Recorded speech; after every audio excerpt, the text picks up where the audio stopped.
L'e-commerce connaît une croissance forte et continue depuis plusieurs années partout dans le monde. La Belgique ne fait pas exception. En 2022, le commerce en ligne a augmenté de près de 25%, représentant 14,7 milliards d'euros. Cette croissance est une opportunité majeure à saisir pour nos entreprises. Le programme Digital Commerce de la stratégie numérique Digital Wallonia est là pour aider les entreprises régionales à saisir cette opportunité. L'objectif du programme est d'aider les commerçants, les TPE, les professions libérales, les acteurs du tourisme et de l'ORECA à réussir leur transition digitale tout en réduisant leur fracture numérique. Au travers de multiples actions, webinaires, événements sectoriels de sensibilisation, ateliers de formation, speed coaching, le programme Digital Commerce aide les entreprises à offrir une expérience d'achat digitale comparable à celle des grands acteurs de l'e-commerce. Digital Commerce se décline en 4 axes majeurs dont la sensibilisation et la formation des TPE en digital marketing, l'accélération de l'adoption de l'e-commerce grâce au diagnostic de maturité numérique DigiScore et aux aides financières liées au chèque entreprise. Depuis 2016, au total, ce sont pas moins de 8700 entreprises qui ont été sensibilisées et formées grâce à Digital Commerce. Plus d'informations sur digitalwallonia.be/commerce. Bonsoir à toutes et à tous. Bienvenue dans ce webinaire Digital Commerce. Bien choisir vos prestataires pour votre communication digitale. Alors, c'est un nouveau sujet dans ce programme Digital Commerce. C'est la première fois qu'on fait ce sujet-là. On espère que ça va vous intéresser. N'hésitez pas à nous dire bonsoir dans le chat. Bonsoir déjà à Félix Fabian. N'hésitez pas à clavarder, à bavarder dans cet espace de discussion qui est là pour vous, pour échanger des bonnes pratiques, pour vous présenter, pour présenter vos commerces. N'hésitez pas à mettre le lien de votre site web, de votre LinkedIn, de votre Facebook, Instagram, etc., etc. N'hésitez pas à interagir, à faire chauffer vos claviers et à voilà, discuter dans cet espace en toute bienveillance, évidemment. Bonsoir Anaïs. Et donc, bienvenue dans ce webinaire où on va parler de comment sélectionner vos prestataires pour votre communication digitale, pour faire un site web, pour organiser votre marketing digital. Aujourd'hui, ça va parler aussi contrat, ça va parler de vos besoins également. Donc, on verra tout ça aujourd'hui, ce soir. Bonsoir Marie-Pierre. Euh, alors, avant de commencer, petit tour de la plateforme. Vous maîtrisez le chat. Il y a également une partie questions et réponses en dessous de l'écran. Vous voyez Q et R, questions et réponses. Pour nous aider à modérer ce webinaire, je vous invite à déposer vos questions en lien avec ce webinaire dans la partie questions et réponses. Et pour tout ce qui est bavardage, vous allez dans le chat. Alors, on va également vous poser quelques petites questions. Et ça se fera via le WooClap. Alors, un WooClap, qu'est-ce que c'est? Qu'est-ce que c'est? Je vais vous partager à l'instant l'écran. Vous allez vous armer de votre smartphone, outil très utile en ce moment. Vous allez vous armer de votre smartphone et scanner le QR code qui est à l'écran. Voilà, une des premières manières d'accéder au WooClap. La deuxième manière, c'est d'aller sur le site wooclap.com et de taper le code d'événement Digital Commerce. Donc ça, ce sera pour vous connecter aux petites questions qu'on va vous poser tout au long de ce webinaire. Alors, j'ai déjà lancé la première. Quelles sont les raisons pour lesquelles vous choisirez de travailler avec un prestataire pour tout ce qui est digital? Donc, n'hésitez pas à vous connecter au WooClap. Je le réaffiche. Je vous laisse répondre un peu à cette question. Et je vais présenter Jean-Philippe Bleureau, qui est notre expert phare de ces webinaires Digital Commerce. On le retrouve dans de nombreux webinaires. Les prochains webinaires seront également avec lui. Ça parlera e-commerce. On a pu parler de quoi déjà? On a pu parler d'Instagram, de Facebook. On a parlé de plein de sujets autour de la communication digitale. Et aujourd'hui, on va parler de prestataires. Exact. Alors, Jean-Philippe, pourquoi toi, tu ferais appel à un prestataire? Pour quelle raison tu ne le ferais pas finalement toi-même tout seul, vu que tu es expert? Ah, super question. Super question. En fait, ça dépend de chaque personnalité, de chacun. Je te donne l'exemple. Ma terrasse, je vais refaire une terrasse et je me dis, bon, ok, je vais envoyer quelques demandes de devis. J'ai envoyé quelques demandes de devis. Je crois qu'il y en avait qui pensaient qu'ils devaient faire aussi une piscine et un pool house vu les prix que j'ai reçus. Mais en fait, c'était en dehors de mon budget. J'aime bien bricoler et donc j'ai été acheter du bois et j'ai fait moi-même ma terrasse parce que j'aime bien, parce que j'ai envie de m'y impliquer, j'ai envie de prendre du temps pour le faire. Et donc, je l'ai fait moi-même. Maintenant, il y a plein de domaines où j'ai pas du tout envie, où je fais appel à des services extérieurs. Et donc, c'est vraiment en fonction de vous, en fonction de ce que vous, si vous dites, OK, le digital, je dois quand même m'y mettre moi-même, je dois comprendre, etc. Je vais prendre un peu de temps et je vais bosser dessus. Alors, il y a moyen de faire des choses assez professionnelles et de mieux en mieux, hein, grâce à l'IA notamment. Je vais le faire moi-même.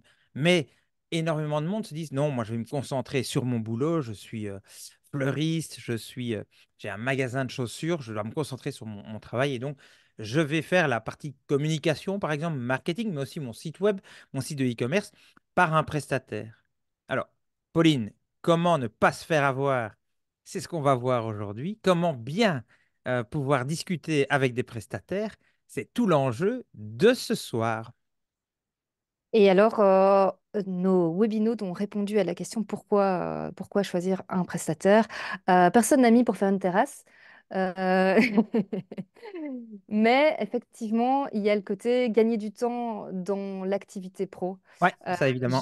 J'ai vu aussi déléguer pour déléguer, gagner du temps, expérience au service, à votre Je service, préfère me évidemment. concentrer sur mon activité.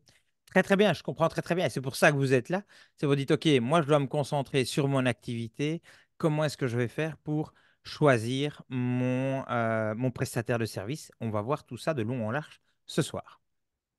Donc c'est génial. Et alors on voit qu'il y en a que c'est pour faire plutôt le site web, il y en a que c'est plutôt pour les réseaux sociaux, Ouais. augmentation du nombre de followers. On aura une question spécifique par rapport à ça juste, juste après. Bah, c'est Et super donc, parce que c'est en tout cas les deux sujets qu'on a choisis pour illustrer le webinaire, faire un site web et gérer mon marketing digital. Oui, bah, je vais déjà lancer la question en fait. N'attendons pas, Jean-Philippe. Dans quel cadre voulez-vous faire appel à un prestataire? C'est la question bouclap de l'instant. Communication et marketing digital. Donc voilà, vous Est-ce qu'il y voulez a d'autres augmenter choses? vos followers. Site web e-commerce, création. J'ai vu que certaines personnes avaient même aussi mis plutôt la maintenance. Peut-être la cybersécurité. On va pas le prendre pour exemple aujourd'hui. Mais comme ça a été un des sujets phares des webinaires Digital Commerce, on vous le remet également. Et alors, peut-être que vous voulez un prestataire dans une autre thématique, pardon, n'hésitez pas à le mettre dans le chat. Donc, n'hésitez pas à répondre à ce petit WooClap. Je vous le partage. Alors, pour l'instant, c'est kiff kiff, marketing digital et site web, un peu Ok. des deux. Ok, ok. Je vois que, par exemple, Marie-Pierre qui vient de se connecter, ben, elle a une agence immobilière. Et bien évidemment, dans le cadre d'une agence immobilière, il y a certainement les deux aspects à entrevoir. C'est comment est-ce que je mets en avant les biens que je vais vendre. Alors, soit j'utilise que ImoWeb, mais je pourrais aussi avoir mon site web à moi. Beaucoup ont un site web à eux, en plus des marketplaces ou des marketplaces qui existent sur le sujet des immobilières. Et comment est-ce que je fais connaître les biens que je vends, bah, c'est du marketing digital. Donc, on est vraiment dans ce cadre-là ce soir. Et donc, on va voir un peu le rôle des prestataires de services digitaux ce soir. Je vais Euh, partager mon écran et on va débuter ce on va webinaire. aller. dans le vif du sujet Dans le vif du sujet. avec Voilà. Jean-Philippe. Et C'est n'hésitez parti. pas à poser vos questions tout au long du webinaire. On essaiera de les prendre au fur et à mesure et d'y répondre un maximum, si ça reste évidemment dans le cadre de ce webinaire. On vous enverra aussi peut-être sur d'autres webinaires si c'est plus spécifique à un sujet, d'autres webinaires, d'autres replays. Exact. Et donc, pour se présenter un peu, Pauline, parce qu'il y en a peut-être qui ne nous connaissent pas encore. Donc, Jean-Philippe, je suis responsable de digital pour un grand groupe. J'ai ma société et j'accompagne des PME, des petites entreprises, des entrepreneurs à développer et à digitaliser leur entreprise. Et en fait, ce que j'essaye de faire, très clairement, c'est que je prends toutes les bonnes pratiques des grands groupes internationaux et je les applique à nous, petits commerçants, parce que j'ai aussi une petite société, hein, je suis seul dans ma société. Et donc, j'essaye d'appliquer ça dans mon entreprise. C'est ce qu'on va faire aujourd'hui. J'ai été regarder les contrats, j'ai été regarder la manière dont on procède, moi, comment je procède pour faire des contrats avec des très gros prestataires. Et on va l'appliquer à notre quotidien. Et voilà, et vous avez Pauline, qui est notre animatrice du jour. Et voilà, je vais essayer de modérer au mieux ce webinaire. Donc, n'hésitez pas, faites chauffer les claviers. Alors, c'est sûr qu'aujourd'hui, le monde digital, c'est un monde nouveau. On n'est pas tous habitués, hein. On va tous sur le web. On a tous un email, je pense, tous un smartphone, mais on n'est pas habitué à, dans le langage, ce qu'on peut réaliser grâce au digital. Et donc, c'est un peu l'inconnu. Soyons clairs, c'est un peu l'inconnu. Et on doit, comme c'est l'inconnu, on n'est pas sûr. Et donc, on va certainement faire appel à des prestataires pour plusieurs idées. On les a vus ensemble. Juste avant, on pourrait aussi penser certainement à la cybersécurité, hein, comment ne pas me faire voler toutes mes informations. Si j'ai un site de e-commerce, comment est-ce qu'on ne vole pas l'argent qui est dans mon site e-commerce ou sur mes comptes, etc. Des éléments importants. Mais donc, on fait appel à ces prestataires parce que c'est un monde qui est un monde nouveau. Et pour débuter la discussion, hein, avec ces prestataires, on va d'abord devoir faire un travail nous-mêmes. C'est de comprendre quels sont mes besoins. J'ai une agence immobilière. Elle va me suivre, à mon avis, l'agence immobilière. J'ai une agence immobilière. J'utilise déjà plusieurs marketplaces pour mettre mes biens en ligne, mais je veux créer un site web. Et donc, je vais analyser, je vais en profondeur, je vais contrôler, je vais décrire ce que doit voir mon client final sur mon site web. Et je vais le décrire. On va voir comment décrire chaque étape d'un site web ou d'une approche marketing ensemble. Mais pour le faire, comment le faire? Et c'est la question au clap suivante. Et répondez dans le WooClap. Donnez-nous un site web qui vous a particulièrement plu, qui vous plaît particulièrement, sur lequel vous aimez acheter des produits ou pour l'agence immobilière, un exemple d'immobilière qui présente les biens de manière plutôt sympa. Parce que c'est de là qu'on va partir. C'est vraiment de votre expérience, vous, de l'autre côté de l'écran, comme client, qu'est-ce qui vous plaît dans un site web ou dans des éléments marketing, hein, dans des communications marketing, qu'est-ce qui qu'est-ce qui vous plaît? Donc, À vos votes. Pauline, si tu as des éléments, n'hésite pas à me les, les Ils, transmettre, s- comme ça j'ouvrirai. ils sont peut-être frileux, on n'a pas encore de réponse. Ah, voilà, Coolblue. Coolblue, voilà, bah, très bien. Bon, on va aller voir ça, on va aller voir Coolblue ensemble. Alors, Coolblue, tiens, voilà, j'aime bien quand je vais acheter sur Coolblue, c'est plutôt sympa. Donc, je suis sur Coolblue, j'accepte les cookies et voilà. Donc, qu'est-ce qu'on voit sur Coolblue? Mais ici, j'ai directement un call to action, c'est la livraison gratuite. En tout cas, un élément important, c'est que tout est livré gratuitement. J'ai une barre de recherche. C'est bien, je veux acheter aujourd'hui une machine à laver. Euh, et donc, je vais effectivement avoir déjà des résultats. Je pourrais aussi explorer les catégories ici. Ça, c'est tous des éléments qui sont dans la page de garde, qui sont importants. Moi, je trouve que c'est facile, c'est bien organisé. Ben voilà, chercher un lave-vaisselle ou un lave-linge, eh bien, je peux le trouver assez rapidement, soit par la recherche, soit par par la navigation. Bon, si je suis dans la cuisine et dans les Je trouve lave-vaisselle, qu'on il y a je trouve plusieurs éléments. je trouve qu'on identifie bien aussi Coolblue avec cette couleur bleue partout Ouais, et puis cette petite touche orange. C'est très bien pour notre webinaire, ça reste un peu dans les tons bleus. Très très bon bien. choix des webinotes. Mais tout ça pour dire qu'on identifie assez rapidement qu'on est sur le site de Coolblue, je trouve. Il y a une charte graphique bien identifiée Et qui se on va en retrouve parler, hein. partout, quoi. On va parler de la charte graphique, un élément important pour vous. Et on ne va pas passer le webinaire sur les sites de e-commerce. C'est juste pour vous montrer, OK, mais vous mettez-vous à la place de vos clients et tiens, quel site vous a plu? Comme ça, vous allez aller regarder le site et commencer à analyser les éléments qui vous plaisent sur le site et vous les listez. Super important. Vous commencez à prendre note de ce qui est important. Vous allez voir une pub, hein, ça c'est important. Je vois que faire connaître son agence, ben tiens, quel est le ton, hein, de la publicité. Moi j'ai été voir, j'en poste souvent, mais sur Respire par exemple, c'est quelque chose de très humain. On voit, hein, elle se prend toujours, la directrice générale se prend toujours en photo, là sans doute avec un pharmacien. Euh, et donc c'est très très humain, elle a pris une simple photo et elle explique du contenu. J'aime bien le site My Variation au niveau e-commerce. C'est plutôt un site intéressant. Surtout que maintenant, ils viennent de rajouter un abonnement. Et en prenant l'abonnement, c'est nettement moins cher qu'avec abonnement. Donc, je trouve ça vraiment intéressant. La manière dont ils approchent c'est aussi ce côté marketing, hein, dans un site de e-commerce. Et donc, je vais aller m'inspirer de sites qui me plaisent moi, ok, ou de publicités qui me plaisent moi. Et je vais prendre plusieurs, je vais par exemple faire des copies d'écran, les mettre dans un document Word et commencer à réfléchir dessus. Parce que vous allez ensuite devoir détailler les fonctionnalités que vous exigez à votre prestataire si vous faites un site web. Si vous faites plutôt pour du marketing, vous allez devoir exiger, tiens, quel est le ton qui est donné? Quel est le type de photo que j'aime bien? Quel est le design que vous pouvez me proposer?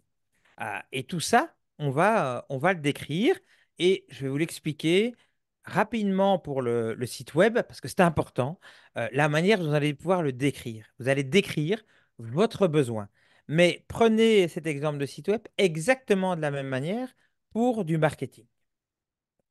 Exemple, ben voilà, qu'est-ce que moi j'ai fait, et même je l'ai fait devant vous, pour rechercher Coolblue, j'ai d'abord été sur Google et j'ai recherché par le nom de l'entreprise, mais vous allez dire certainement, bah tiens, moi je veux qu'on trouve mes produits, hein, mes biens, mes maisons.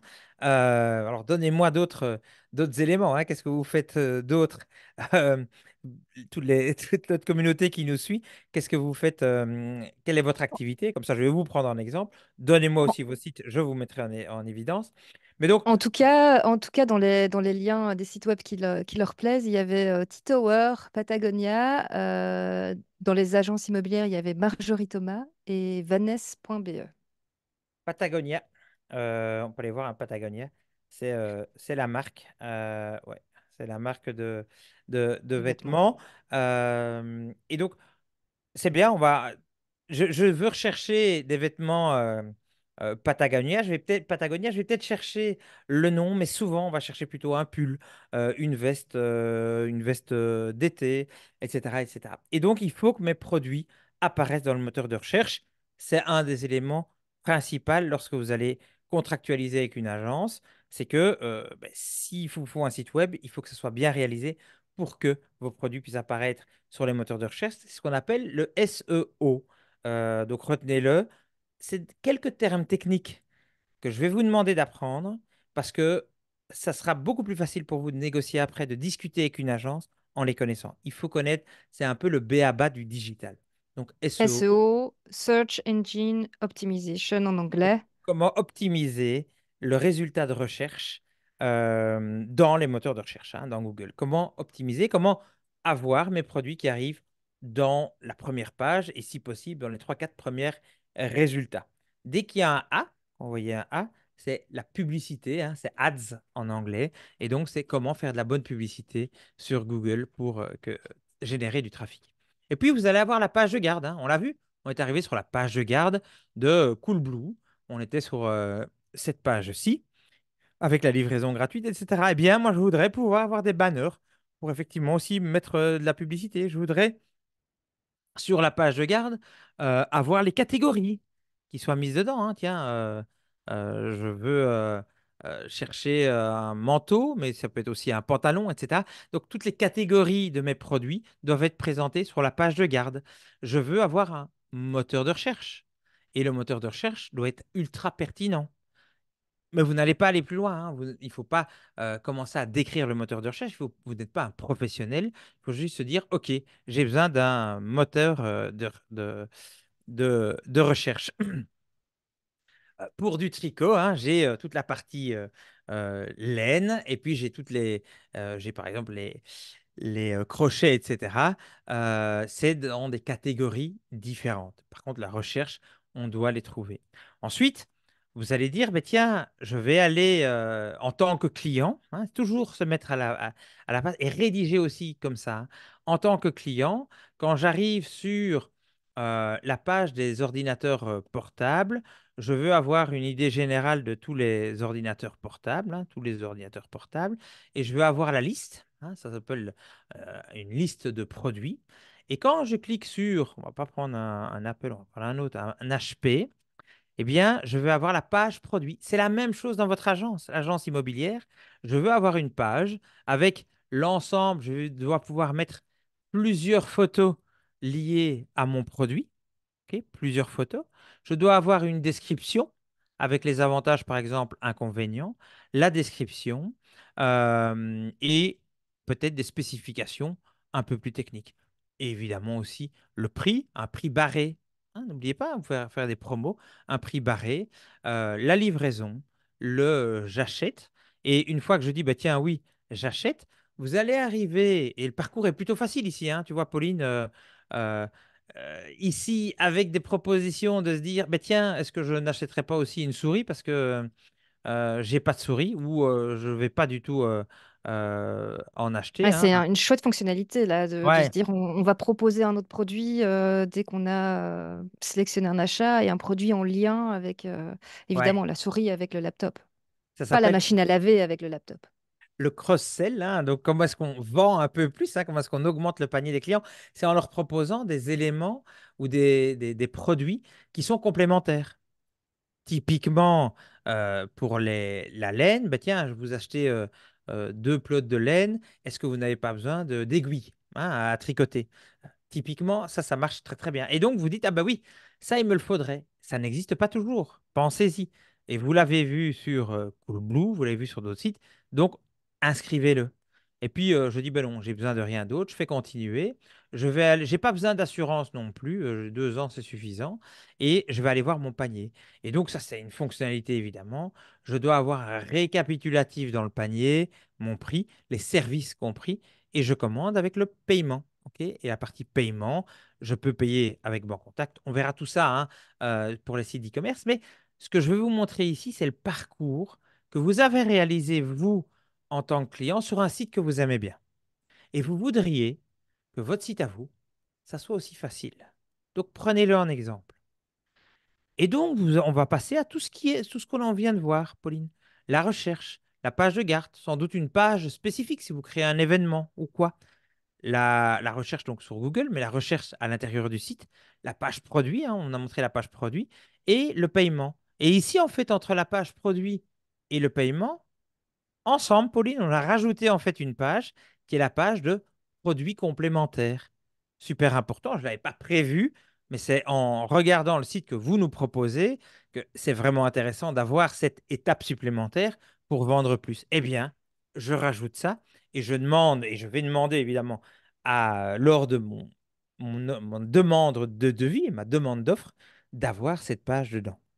Ça fera partie de vos besoins par rapport au site web qui vous plaît. Là, on a pris Coolblue en exemple. On veut avoir une proposition de d'autres produits, du cross-selling, de l'upselling, C'est ça. etc., etc. Tout à fait. Et je vous ai mis ici en bas, ça sera un peu la suite, hein. Si il monte mon site, mais après il s'occupe de mon site en continu, ben, je vais leur donner aussi un objectif en termes de trafic. Je veux hein, que sur ma page, il y ait autant de personnes par semaine, par mois, qui viennent voir mon site. Sur la page, Attention, qu'on verra quand même que les objectifs en termes de SEO, donc je rappelle tout ce qui est référencement sur Google, c'est des choses qu'on n'obtient pas du non, jour au lendemain. vous lancez un site, il va falloir pas mal de temps et beaucoup d'ingénierie pour pouvoir arriver au top des résultats, parce que Google doit apprendre à vous connaître, hein. Mais ça, on vous donnera tous les trucs et astuces aussi au webinaire sur la partie e-commerce. Mais c'est vrai que les SEO n'est pas si simple que ça. Vous allez aussi pouvoir demander, s'ils s'occupent de votre site, mais que la conversion. Alors, qu'est-ce qu'une bonne conversion, hein? Quand on a 100 personnes qui arrivent sur un site, combien achètent mes pelotes de laine? On le verra ensemble, mais c'est en général entre 2 et 5 des personnes qui achètent effectivement, qui passent commande sur un site de e-commerce. Et quel est le montant de mon panier? Donc justement, tout ce qu'on vient de voir maintenant avec Coolblue, le cross-sell, hein, comment ajouter plus de produits au panier, comment faire pousser le client à acheter plus parce qu'il en a besoin, certainement, eh bien, c'est le checkout. Donc ça, tout ça, réfléchissez-y parce que vous allez devoir rédiger un appel d'offres. Dans votre appel d'offres, il faudra l'indiquer. Alors, pour votre simplicité, avec Pauline, ce qu'on a fait, c'est qu'on a fait un petit formulaire Excel où on vous a mis les noms des fonctionnalités, hein, tout ce qu'on vient de voir, hein, la page de garde, les landing pages, la recherche, la description. Et est-ce que c'est important, très important ou moyennement important pour vous, ok, en général? OK? Et donc, on vous a mis ces éléments-là. C'est des éléments, évidemment, que vous pouvez reprendre tels quels ou que vous optimisez en fonction de votre secteur, en fonction de votre activité. Mais vous vous dites, OK, pour moi, c'est vraiment très, très important. Et donc, il faut que la société qui réponde à mon appel d'offres, bah, elle a dit, bah oui, effectivement, je vais vous faire ça, je vais vous faire ça et je vais vous faire cette page. Si on prend l'exemple du marketing, hein, pour ne plus prendre le site web, pour aller sur un autre type de prestataire, ben c'est sûr que si je n'ai aucune idée de ma stratégie et de l'approche que je dois avoir sur les réseaux sociaux, parce que ce n'est pas du tout mon métier, j'ai pas du tout envie de m'en occuper, par contre, je veux avoir plus de chiffre d'affaires, eh bien, je vais demander à l'agence de me créer une stratégie et une approche liée à mon domaine par rapport à mon type de clientèle. De nouveau, l'agence immobilière, en général, est plutôt locale, euh, vend peu à l'international. Et donc, je vais être sur des clients qui vont être régionaux plutôt, et donc c'est à eux que je vais m'adresser. Ça doit être dans la stratégie. Euh, les rapports de performance, super important. Si je fais du marketing, je veux connaître à chaque campagne que vous allez faire quel est le résultat. Et donc, je dois recevoir des rapports de performance. C'est évident. Euh, Quelle est la tarification? Vous allez me demander pour créer les posts. Si vous choisissez de faire des posts sur Facebook, Instagram, peut-être des vidéos sur TikTok. Pourquoi pas, hein, on voit de plus en plus d'agents immobiliers d'ailleurs sur TikTok et en vidéo. J'en ai pas mal dans les personnes que je suis. Et donc, je vais aussi viser TikTok parce que j'ai des biens qui s'adressent à une clientèle un peu plus jeune, donc ça m'intéresse. Mais je voudrais aussi faire du paid, donc des publicités payantes en ligne pour encore apporter plus de monde. Mais est-ce que les 100 euros, 200 euros que je mets, est-ce que ça me rapporte réellement?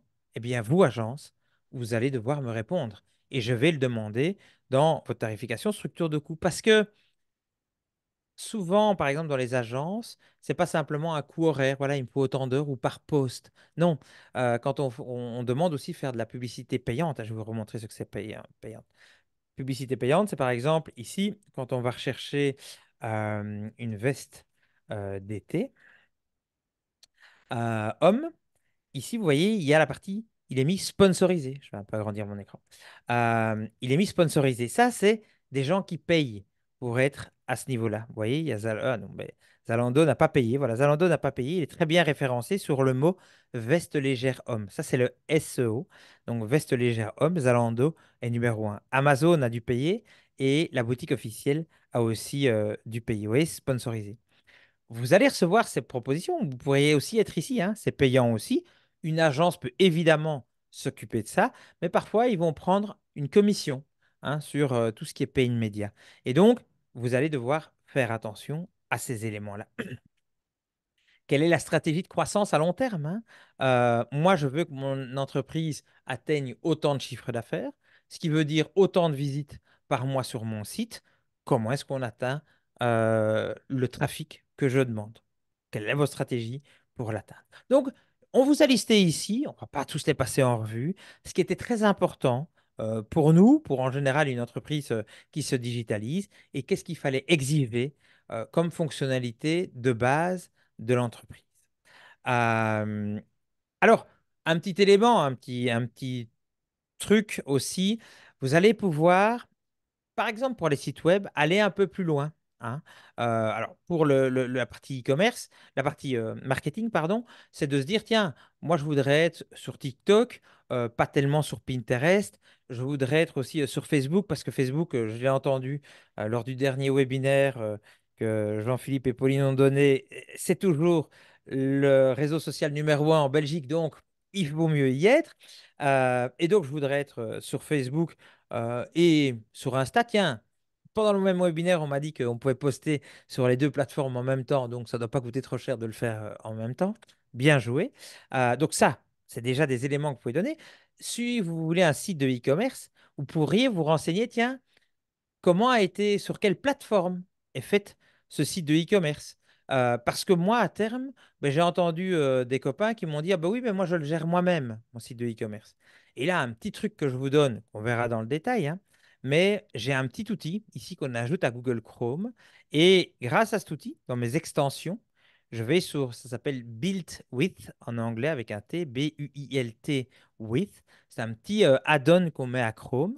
Et je lui dis simplement, va m'analyser le site qui est ici, Fil de Garance, et va m'analyser le site. Qui est là aujourd'hui d'ailleurs. Et là, aujourd'hui, oula, Bonjour à elle. on lui fait un grand coucou.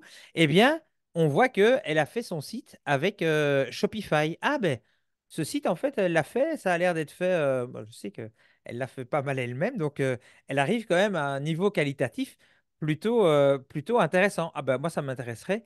Et donc, ça a l'air d'être une des plateformes qui marche. Je vais aller voir un autre qui nous suit pas mal, Shopping, hein. Shopping, chez Shopping, ben tiens, C'est sympa aussi, voilà, ici par exemple, on connaît Fil de Garance, on pourrait se dire, ah tiens, j'hésite à faire mon site e-commerce sur Shopify, je vais aller parler à Madame Fil de Garance et je vais lui demander, bah tiens, comment ça se passe avec la technologie? Est-ce que tu sais aller modifier tout toi-même ou est-ce que tu dois toujours passer par le prestataire qui t'a fait ton site?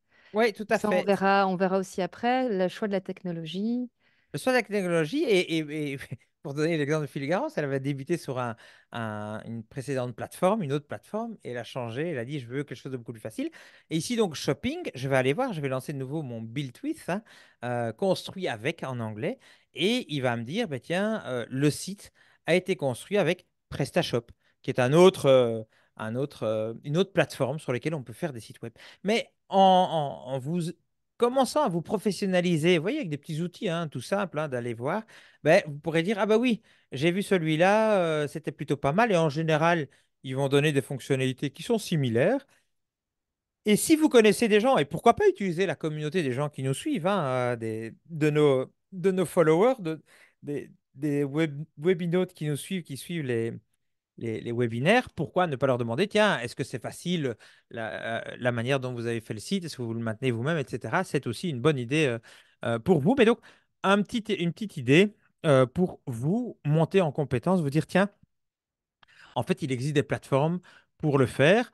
Vous pouvez très bien demander à une entreprise d'utiliser cette plateforme pour le faire. Comme ça, pour vous, après, ça sera plus facile de faire la maintenance. Vous pouvez certainement regarder et vous commencez à vous spécialiser sur le type de plateforme, mais ça va aussi être plus facile pour vous à sélectionner une entreprise par la suite. Parce Mhm. que vous allez dire, je veux que des entreprises qui fonctionnent avec du Shopify ou avec du WooCommerce, par exemple. Et donc, vous commencez à vous professionnaliser. C'est la même chose pour ma terrasse, Pauline. Je pouvais Mhm. demander à des sociétés qui étaient spécialisées dans le bois, parce qu'il y a des sociétés qui vont faire des terrasses en bois. Il y en a d'autres qui vont me dire, écoutez, nous, on fait du béton et du carrelage. Si je commence déjà à savoir moi ce que je voulais du bois, ben, je vais m'adresser aux bonnes entreprises, évidemment. Et donc, Petit point sur les prochains webinaires, parce qu'on a beaucoup parlé de e-commerce aussi. Il y a déjà eu des questions aussi sur l'e-commerce dans les questions et réponses, et j'ai justement renvoyé sur les prochains webinaires e-commerce. Si vous posez des questions sur ce qu'il faut absolument sur un site, sur l'expérience client qu'on a rapidement passé en revue, inscrivez-vous à ces deux webinaires suivants sur l'e-commerce, donc le 8 du 4 et le 22 du 4. Et là, ce sera plus pour vous gérer votre site e-commerce. C'est aussi intéressant, hein. Je pense que si vous voulez même passer par un prestataire pour votre e-commerce, c'est toujours bien d'avoir quand même des bases. Et donc, ces deux webinaires iront plus en profondeur sur comment créer votre boutique en ligne avec Shopify, WooCommerce, Drupal. On ne les verra pas tous, mais on en montrera plusieurs. oui, et je vois ici hein, dans le chat que Marianique a monté un site avec Wix, qui est aussi très bien. Et on va aller voir, allez, pour le fun, on va aller voir NeoImo. NeoImo.be. Et on va voir à quoi ça ressemble. Voilà. Alors, avec quoi c'est fait déjà? Ah bon, on va aller voir, on va aller voir. Et donc, c'est là que je vais voir. Hop, Built with. On va voir, peut-être qu'il ne le connaîtra pas. Et ça a été fait. Pom, pom, pom. Oula.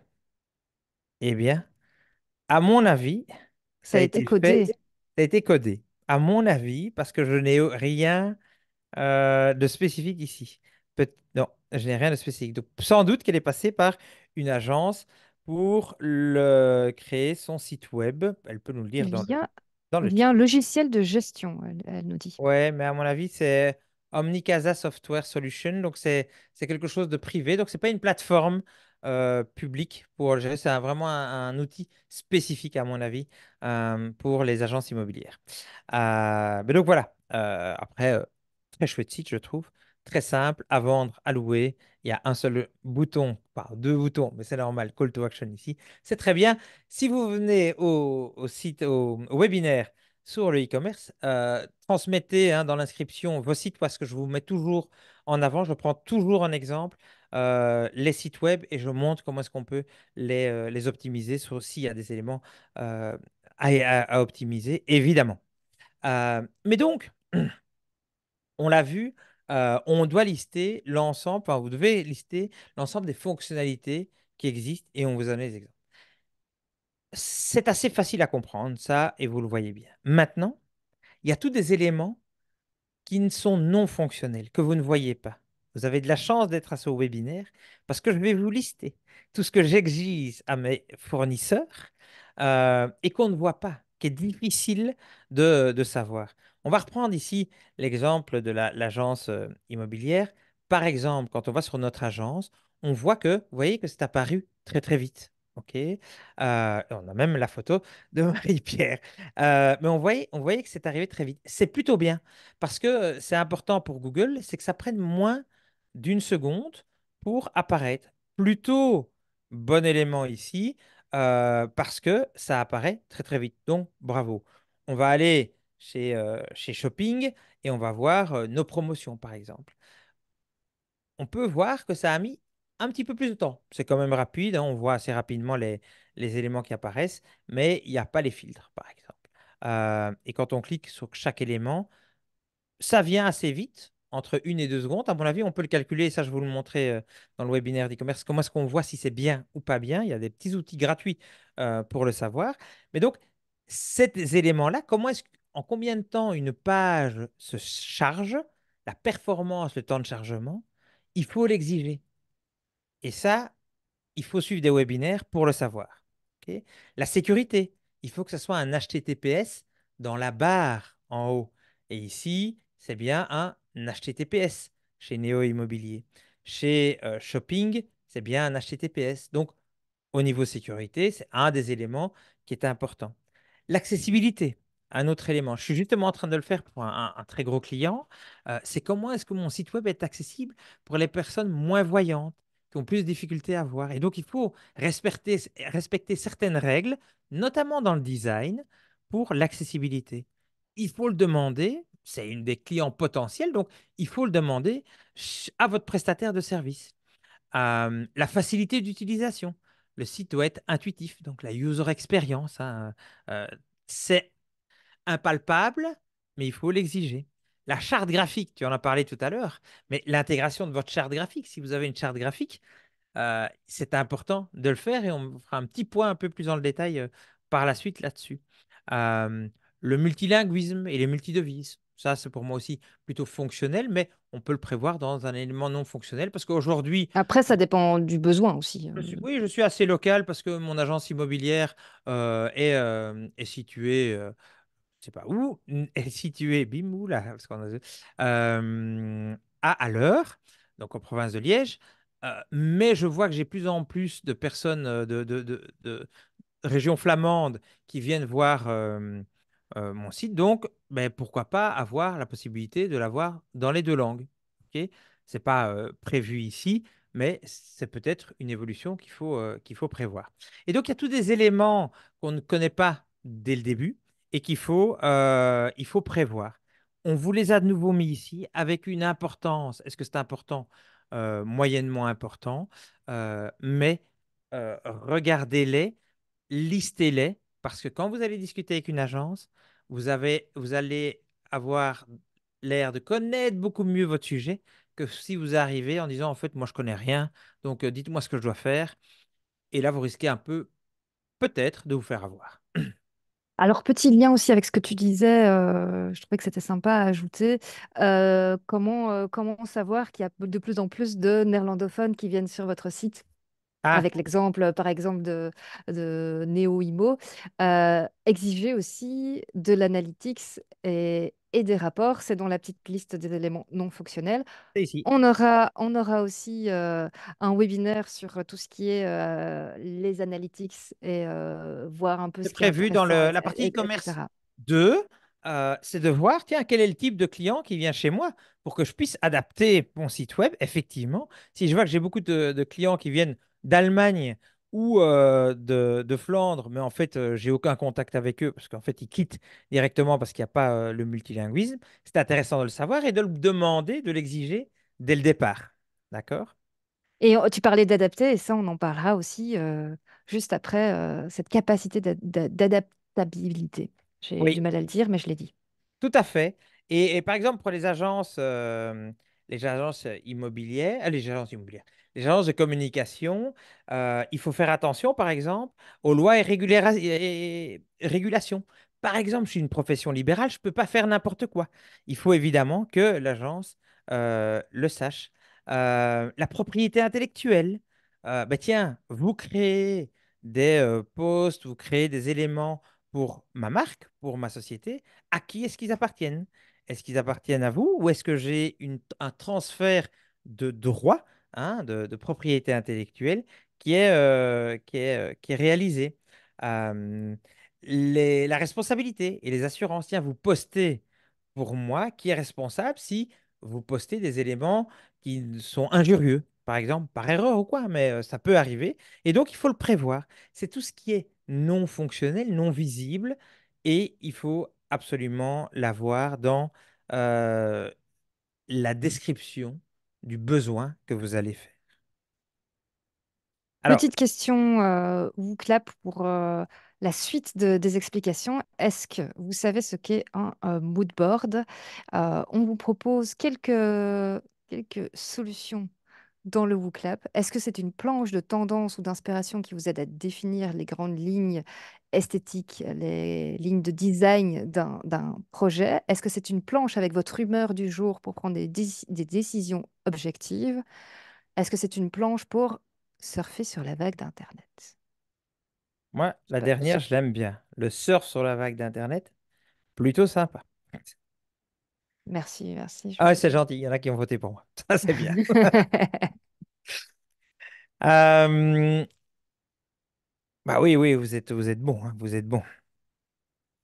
Évidemment, c'est une planche que vous créez avec des tendances que vous aimez, avec des inspirations qui vous inspirent, évidemment, pour définir finalement ce que vous voulez. Et ce mood board va vous aider à finalement montrer ce que vous aimez aux futurs prestataires. Oui, super important. Et en fait, je l'ai découvert il n'y a pas longtemps, Pauline, figure-toi. Parce qu'en fait, je donnais une conférence sur l'IA à des architectes. Et c'est là que j'ai vu qu'en fait, ils travaillaient tout le temps avec des mood boards. Et donc, je vais vous montrer un mood board, comment est-ce que ça se passe. Mais c'est ce type d'éléments, hein. Vous allez pouvoir dire, bah, tiens, moi, mes couleurs de préférence, et c'est plutôt aussi la charte graphique, hein, pour nous dans le digital. Ma charte graphique, ce sont ces couleurs-là. Et j'ai défini ces couleurs-là comme étant mon identité visuelle, hein, mon identité graphique. Et donc, vous veuillez les utiliser. Et c'est cette identité graphique qui est à la base de votre entreprise, de votre marketing, hein. Vous devez d'abord définir votre identité graphique et puis après le décliner partout, que ça soit sur votre site, que ça soit sur votre marketing, que ce soit aussi sur vos plaquettes. Il faut que cette identité visuelle, elle soit bien partout. Si je prends ici Néo, sans doute que l'identité visuelle est un vert et un gris avec un peu de orange et c'est des couleurs très pastel. Ok. Certainement que pour shopping, c'est du noir et du rouge. Ok. Et donc, vous allez définir votre identité visuelle pour pouvoir après le communiquer tant vers l'agence marketing que la personne qui va faire, la société qui ferait votre site web, pour dire, ben voilà, veuillez suivre ma charte graphique. Alors, comment le faire? Et tu sais bien, on va vous montrer un peu d'intelligence artificielle aujourd'hui. Je vais aller vous montrer Midjourney. Midjourney, c'est le meilleur logiciel pour créer des images. Et je vais pouvoir taper charte graphique, ici, web, charte graphique web pour une agence immobilière, par exemple. Je vais aller très très dans le détail. Et il va me donner des idées de couleurs. Vous voyez, c'est ça qui est important. C'est dire, OK, moi, je suis plutôt dans... ça me plaît plus. OK, ça me correspond plus, ce type d'image, ce type ce type d'identité me plaît plus. Ou, voilà, c'est ça qui me plaît plus. Et donc, vous voyez, vous allez avoir plein d'idées de chartes graphiques que vous pouvez générer. Vous pouvez demander à l'intelligence artificielle, ici je fais juste une recherche, mais vous pouvez très bien lui dire, tiens, crée-moi une charte graphique avec telle et telle couleur, il va vous le créer. Ok. On pourrait très bien charte graphique web avec du bleu, bleu et du gris, par exemple. Il va me trouver toutes des chartes graphiques avec du bleu et du gris. Super important de vous-même le définir à l'avance. C'est votre identité. Et donc, c'est à vous à faire cette démarche. Vous pouvez évidemment aussi vous faire accompagner. Vous pouvez très bien demander à la société qui vous accompagne de la créer avec vous, hein, évidemment. Mais donc, ce mood board, hein, cette charte graphique plutôt ici, est ultra intéressante parce que, alors, c'est intéressant aussi quand vous faites chez vous votre ameublement, hein, si vous faites architecture d'intérieur ou design d'intérieur, vous pouvez très bien chercher mood board avec du cuir et des tons roses. Bon, Pinterest est pas mal ouais, aussi pour ça, hein. Pinterest, c'est aussi très bien. Oui, tout à fait. On peut y regarder et on va voir qu'il va nous donner tant des matières qui vont être dans ce que j'ai demandé, hein, des tons roses, orange, et avec, je lui ai demandé du cuir, il n'a pas trop trouvé. Mais vous voyez, vous pouvez vous inspirer. Et c'est comme ça que font aussi les architectes, hein, que ce soit d'intérieur, mais que ce soit web aussi. C'est d'abord partir d'une charte graphique pour ensuite créer ce que vous voulez avoir. Important d'y réfléchir parce que vous allez pouvoir arriver à votre agence en disant, bah, écoutez, voilà ça, c'est le type de couleur qui me plaît, c'est vers là que je veux aller. Vous pourriez même demander à l'intelligence artificielle, crée-moi une page d'exemple parce que je vends des bougies qui soient dans les tons bleu et jaune pâle, ou oui, pâle, voilà, et il va créer ça ça me correspond, eh bien, écoutez, veuillez me créer quelque chose en prenant en compte ma charte graphique. Vous êtes déjà très loin dans la réflexion. Vous le voyez, on a défini tout le besoin que vous aviez, les besoins fonctionnels et non fonctionnels, hein, tout ce qu'on ne voit pas. Ma page doit s'ouvrir en autant de secondes, etc. Maintenant, vous allez faire l'appel d'offres, vous allez le rédiger. Alors, vous allez le rédiger, vous pouvez faire un mail simplement, hein, ça ne doit pas être ultra formel, vous ne devez pas faire un Word signé, etc. Mais tout dépend de votre entreprise, mais vous pouvez très bien faire un email où vous allez présenter plusieurs éléments, hein, une introduction. Vous allez présenter votre entreprise en disant, ben voilà, je suis une agence immobilière, je vends de la laine et des aiguilles. Euh, voilà, je suis une entreprise, je suis seul dans mon entreprise où nous sommes 4-5, hein, je gère l'entreprise et j'ai 3 commerciaux qui m'accompagnent. Je désire être beaucoup plus présent sur le web. Donc, il faut falloir faire mon marketing digital sur plusieurs réseaux. Et là, on va rentrer dans les besoins fonctionnels, hein. Euh, je vois notamment l'importance d'être présent sur Facebook et Instagram quand faire les webinaires du SNI. Je vois certainement un intérêt d'être sur TikTok. Donc, il va falloir faire des vidéos et des posts. En besoin non fonctionnel, ben, il va falloir suivre ma charte graphique. Je voudrais avoir du reporting sur chaque campagne. Il va falloir faire des posts gratuits, mais aussi des posts payants pour attirer plus de clients. Je désirais que vous m'envoyiez une offre pour le 10 avril. Sachez que mon budget par mois est de 725 € très précisément. Euh, j'ai quelques questions à vous demander, dont notamment pouvez-vous me donner quelques références euh, de sociétés avec lesquelles vous travaillez dans mon domaine? Sachez que je vais prendre une décision suite à la réception des différentes offres et ma décision va se prendre sur est-ce que vous travaillez déjà dans mon domaine d'activité? Est-ce Deux, le prix évidemment que vous allez me proposer et trois, la communication que vous êtes capable de réaliser. Euh, je vais recevoir les offres pour le 10 avril. Je vais prendre une semaine pour m'informer et si j'ai encore des questions. Si vous en avez, n'hésitez pas à me contacter. Voici mon email, voici mon numéro de téléphone. Vous pouvez me répondre simplement par email. C'est suffisant. Voilà. Ça, c'est un appel d'offres avec, on vous a listé hein, simplement les éléments importants qu'il fallait mettre dans un appel d'offres afin qu'il soit, hein, pas simplement qu'il paraisse, mais qu'il soit pertinent et qui soit professionnel par rapport aux entreprises que vous allez targeter, auxquelles vous allez envoyer votre appel d'offres. Et ça, on va le voir dans la deuxième partie, c'est comment choisir mes entreprises, euh, comment Les négocier sélectionner. Ah. négocier avec les entreprises, qu'est-ce qu'il va falloir ajouter? Parce qu'ici, on a vu le besoin, mais il y a encore deux autres étapes super importantes qu'on va voir ensemble et à ne pas louper parce que sinon, on risque après d'être très mal pris.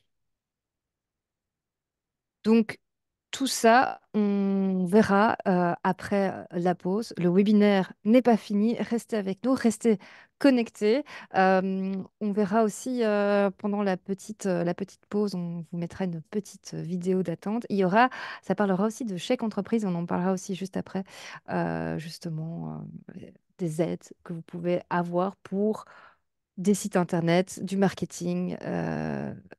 De l'audit cybersécurité. J'ai vu qu'entre-temps, certaines personnes avaient sélectionné cybersécurité dans les besoins de prestataires. Donc, n'hésitez pas à boire un verre d'eau et à revenir avec nous dans 5-6 minutes pour la suite de ce webinaire, bien choisir vos prestataires pour votre communication digitale. À tout de À tout de suite les suite. webinautes et Jean-Philippe. À bientôt. À tout de suite.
entamer le processus de demande d'aide, le bénéficiaire doit sélectionner son prestataire parmi l'ensemble des consultants, coachs et formateurs reconnus par la Wallonie.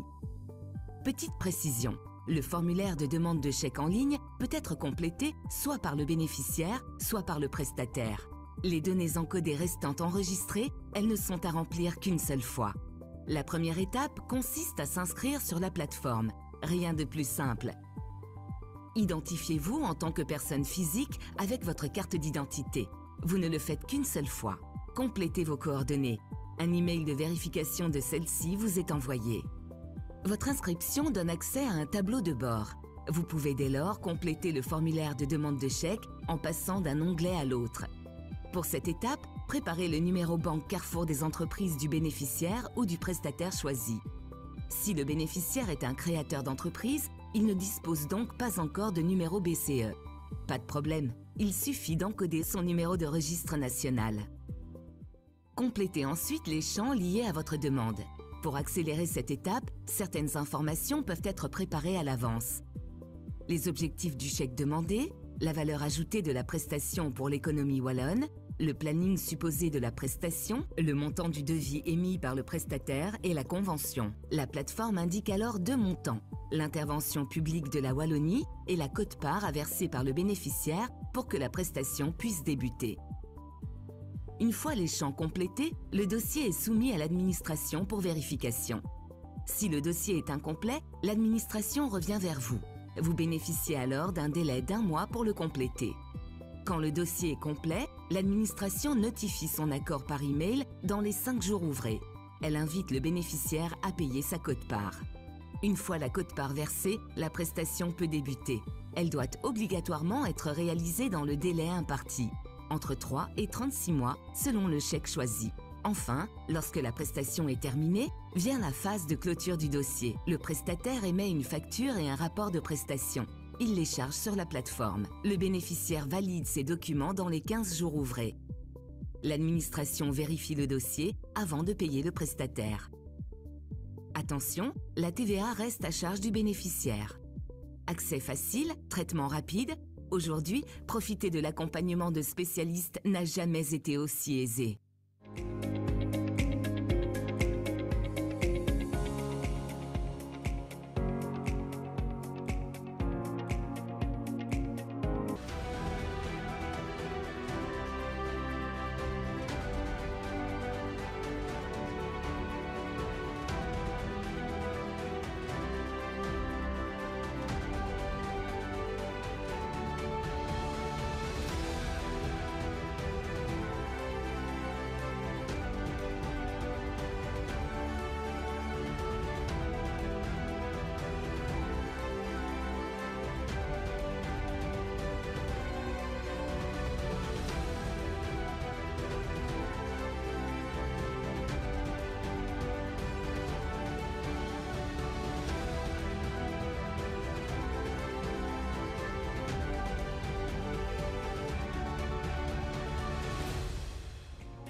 Nous revoilà pour la seconde partie de ce webinaire. On va parler de la sélection des entreprises.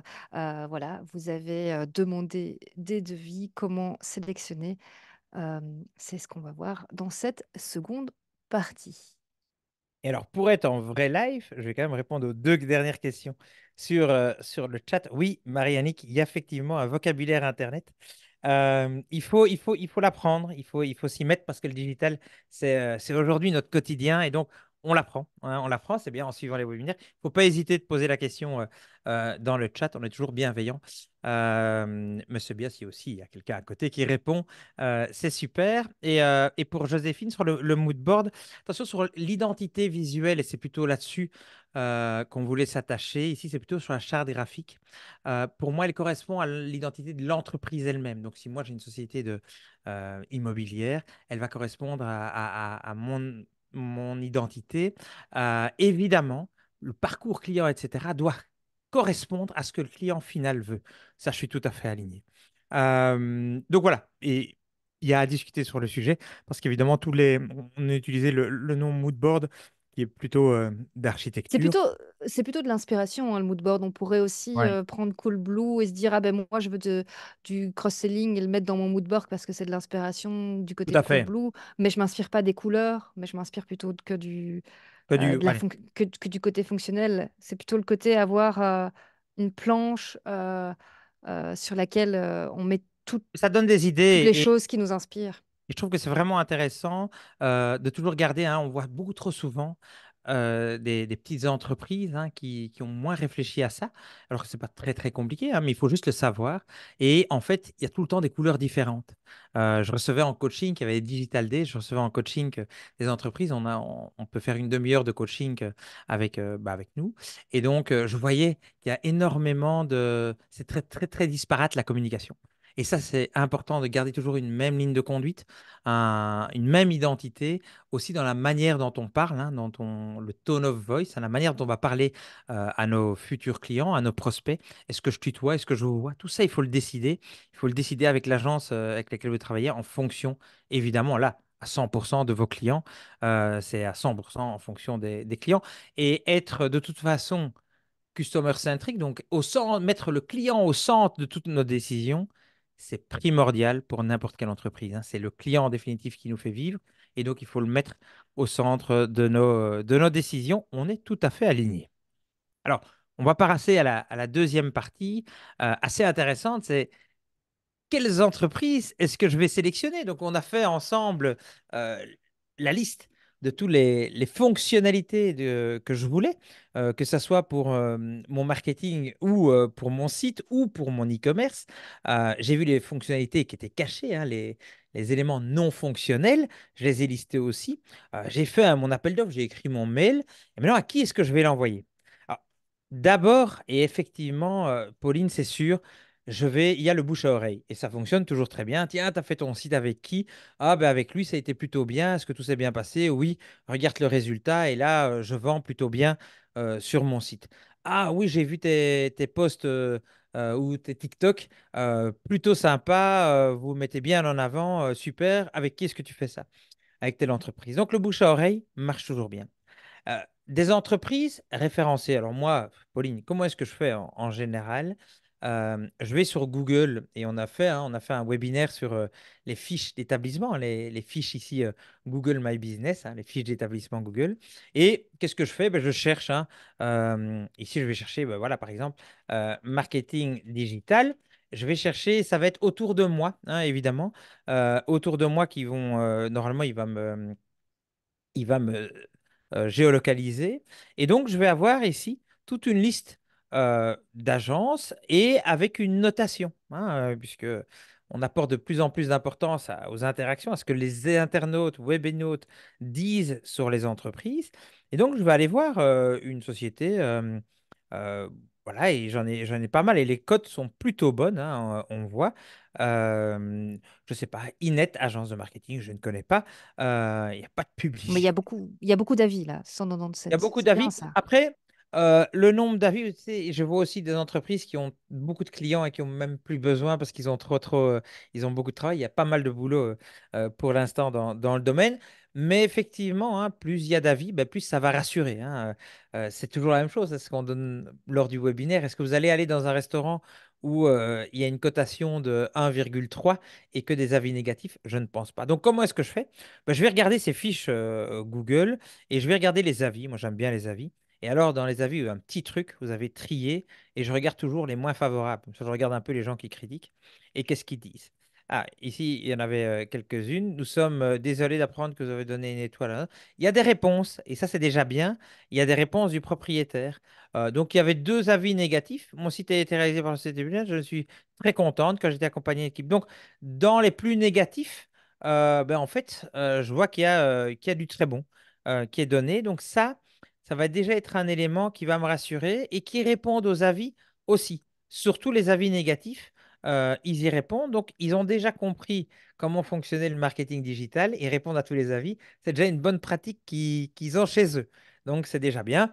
Après, je ne les connais pas et je ne jugerai pas. Il y a AdSem ici en suivant. Je peux aller voir l'agence, hein. Elle a aussi 5 étoiles. Je vais aller voir les avis pour un peu voir ce que les gens en disent. Formation en groupe sur le SEO, très intéressante. Vous voyez, c'est surtout des termes qui reviennent, hein, quand on va regarder ces sociétés-là. Mais donc voilà, ils ont l'air très contents. Donc pourquoi pas? Il y a Antidote que je connais par hasard. Mais donc il y a des sociétés là qui sont autour de moi et c'est une des idées pour sélectionner des entreprises. Une autre idée, c'est évidemment ce que vous avez vu, enfin ce que vous avez vu pendant la pub, il y avait les primes de la région Wallonne, notamment les chèques entreprises. Et donc, si vous avez droit à des chèques, c'est-à-dire que entre 60 et 90% en fonction des chèques, etc., je ne suis pas un spécialiste de la législation, vont être payés par la région Wallonne, ben, évidemment, vous allez en profiter. Et donc, vous allez sélectionner une entreprise par rapport à celles qui lui sont accréditées, donc celles qui vous sont proposées dedans dans la liste. Et en fait, ce que je vous conseille de faire, c'est d'en regarder quelques-unes, puis d'aller voir les commentaires sur Google My Business. Comme ça, vous aussi, vous pourrez un peu challenger ce qui est mis par la région, les sociétés qui sont listées par la région. Un dernier élément, c'est les annuaires d'entreprise, hein. Par exemple, sur l'ADN, l'agence du numérique, ils proposent pas mal de sociétés. Il y a Compass, il y a Shortlist. On peut aller voir Shortlist ici. C'est un site qui donne des prestataires. Et ici, j'ai regardé sur Namur. Et donc, meilleure agence marketing à Namur, trouvez mon agence. Et c'est pas mal parce qu'en fait, ils vont vous donner un petit parcours. Moi, je voudrais faire du conseil en B2B. Voilà. Moi, je suis une entreprise de B2B. On n'en a pas parlé aujourd'hui. Je veux faire du marketing B2B, donc vers les entreprises. Je veux que des sociétés spécialisées là-dedans. Je veux que le prestataire soit très près de chez moi, donc qu'il soit dans la région de Namur. Très bien. Et ben moi, je suis à l'international, donc je veux parler minimum néerlandais et anglais. Donc voilà. Quel est le nom de votre entreprise? Mon entreprise s'appelle Digitalit. Votre site web. Est-ce que tu peux repartager ton écran? Parce que Ah, pardon. j'ai refait un partage avec les chèques entreprises quand tu parlais des chèques entreprises. D'accord, merci. Ça a arrêté le Merci. tien. Je Merci de suis m'avoir désolée. coupé. Et donc, je vais suivre un petit flux comme ça. Et il va me sélectionner l'entreprise la meilleure pour moi. Et donc, c'est aussi une des idées pour sélectionner une entreprise. Donc, quatre grands éléments. Le bouche à oreille, Google, parce que vous allez avoir des avis. On peut aussi regarder sur Facebook ou quoi, hein. Il y a des gens qui recherchent là-dessus. Ou demander des avis dans votre communauté Facebook, hein. Très souvent, je vois ça, hein. Tiens, je dois faire réparer mon lave-linge. Qu'est-ce que vous connaissez un spécialiste dans le domaine? C'est la même chose pour le digital. Je dois faire des campagnes marketing. Connaissez-vous un spécialiste dans la région avec laquelle vous travaillez? Les primes de la région et les annuaires. Ça, c'est quatre grands piliers sur lesquels vous pouvez vous reposer pour pour rechercher une entreprise. L'échec entreprise, vous les avez eus. Regardez, c'est quand même super intéressant pour nous, petites entreprises, de pouvoir être supportés par la région Wallonne sur tous ces éléments-là, hein. Donc sur le site e-commerce, sur l'analyse marketing de ce qu'on peut avoir, etc. Je crois qu'il y a des audits, hein. Maturité numérique, cybersécurité, croissance, relance numérique. Donc regardez un peu tout ça parce que ça peut vous aider. Alors, je vais évidemment sélectionner 4-5 sociétés. Je vais regarder les compétences spécifiques pertinentes. Alors, les compétences spécifiques, c'est par exemple, quand on a parlé tout à l'heure, je veux faire un site e-commerce. On m'a dit que WooCommerce était super. Je l'ai vu chez un copain, il m'a montré, c'était facile à mettre à jour. Et je vais chercher des sociétés spécialisées dans WooCommerce. Donc, je vais faire ici e-commerce ou WooCommerce. Et donc, il va me sortir des sociétés qui, normalement, sont spécialisées. Alors, vous voyez que quand il n'y a aucun avis, je suis plus inquiet, sur ce qui est donné. Donc, regardez, c'est un indice. Je n'ai pas dit que c'était la science infuse, la vérité absolue. Mais comme c'est des clients qui ont mis les étoiles, ça a quand même un certain élément qui peut vous rassurer. Alors, les compétences clés dans votre domaine, mais aussi dans votre secteur. Si je suis une agence, ben, sans doute que je vais aller plutôt, une agence immobilière, je vais plutôt aller voir des sociétés qui ont déjà fait le travail pour une agence immobilière. Parce que c'est pas, c'est vraiment spécifique. Il y a les biens à vendre, à louer, il y a les types de critères qu'on a besoin. Il faut que tous ces champs, etc., soient déjà définis. Et il existe des outils pour le faire. Je vais plutôt m'adresser à une entreprise qui l'a déjà fait, qui est spécialisée dans mon secteur. Dernier élément, est-ce que les gens sont bien qualifiés? Bon, plus compliqué à savoir, mais on peut toujours aller voir sur LinkedIn un peu les responsables, les personnes que j'ai en face de moi. Moi, je vais toujours contrôler un peu sur LinkedIn qu'est-ce qu'ils ont fait comme études, etc., etc. Je regarde aussi sur Facebook, on fait tous du stalking, donc je regarde un petit peu si ce qu'ils postent est correct et compagnie. Mais c'est des éléments qui, moi, m'aident à sélectionner les entreprises à qui je vais envoyer le devis. Alors, la vérification des références, pour moi, elle est vraiment primordiale. C'est que je vais, dans mon devis, dans ma demande de devis, exiger qu'ils me transmettent 3 références dans mon secteur. Et je vais évidemment aller voir ces sites web ou les campagnes qui sont à réaliser dans le même secteur que le mien pour me faire une idée. Mais surtout, je vais les appeler. Je vais appeler les entreprises qui ont choisi ce prestataire pour faire leur marketing et je vais leur poser des questions parce que c'est là que je vais vraiment savoir si, OK, est-ce qu'ils ont la même philosophie que moi? Est-ce que tout a été livré à temps? Est-ce que c'était dans le budget ou est-ce qu'on a explosé carrément le budget? Est-ce que quand il y a eu des problèmes, est-ce que la communication était correcte? On est tous professionnels et donc ça doit rester toujours professionnel, les communications, les conversations. Euh, et je pose toujours une petite question piège. Quel serait le point d'amélioration de l'entreprise? Comme ça, je sais s'il y a des éléments vraiment qui pour moi sont très, très importants. Par exemple, ah bah oui, depuis qu'ils ont fait notre site web, maintenant, comme je les appelle, bah, ils répondent plus au téléphone. Pour moi, c'est important et donc je veux avoir gardé un contact avec les personnes qui ont monté mon site et c'est nécessaire pour moi. Si pour moi c'est primordial et que j'ai des clients de cette entreprise qui me disent bah, écoutez, ça devient compliqué de les atteindre, je ne vais pas la choisir parce que je sais que ça ne va pas marcher avec moi. Ou ben non, sur la charte graphique, ils me l'ont renouvelé parce que ça ne leur plaisait pas. Ok, moi j'ai ma charte graphique, je suis sûr de moi. Et donc, j'ai pas tellement envie que, on vienne tout changer dans ce que je fais. Donc, ce sont des éléments qui vont m'être racontés par des vrais clients et qui vont aussi m'aiguiller dans ma décision.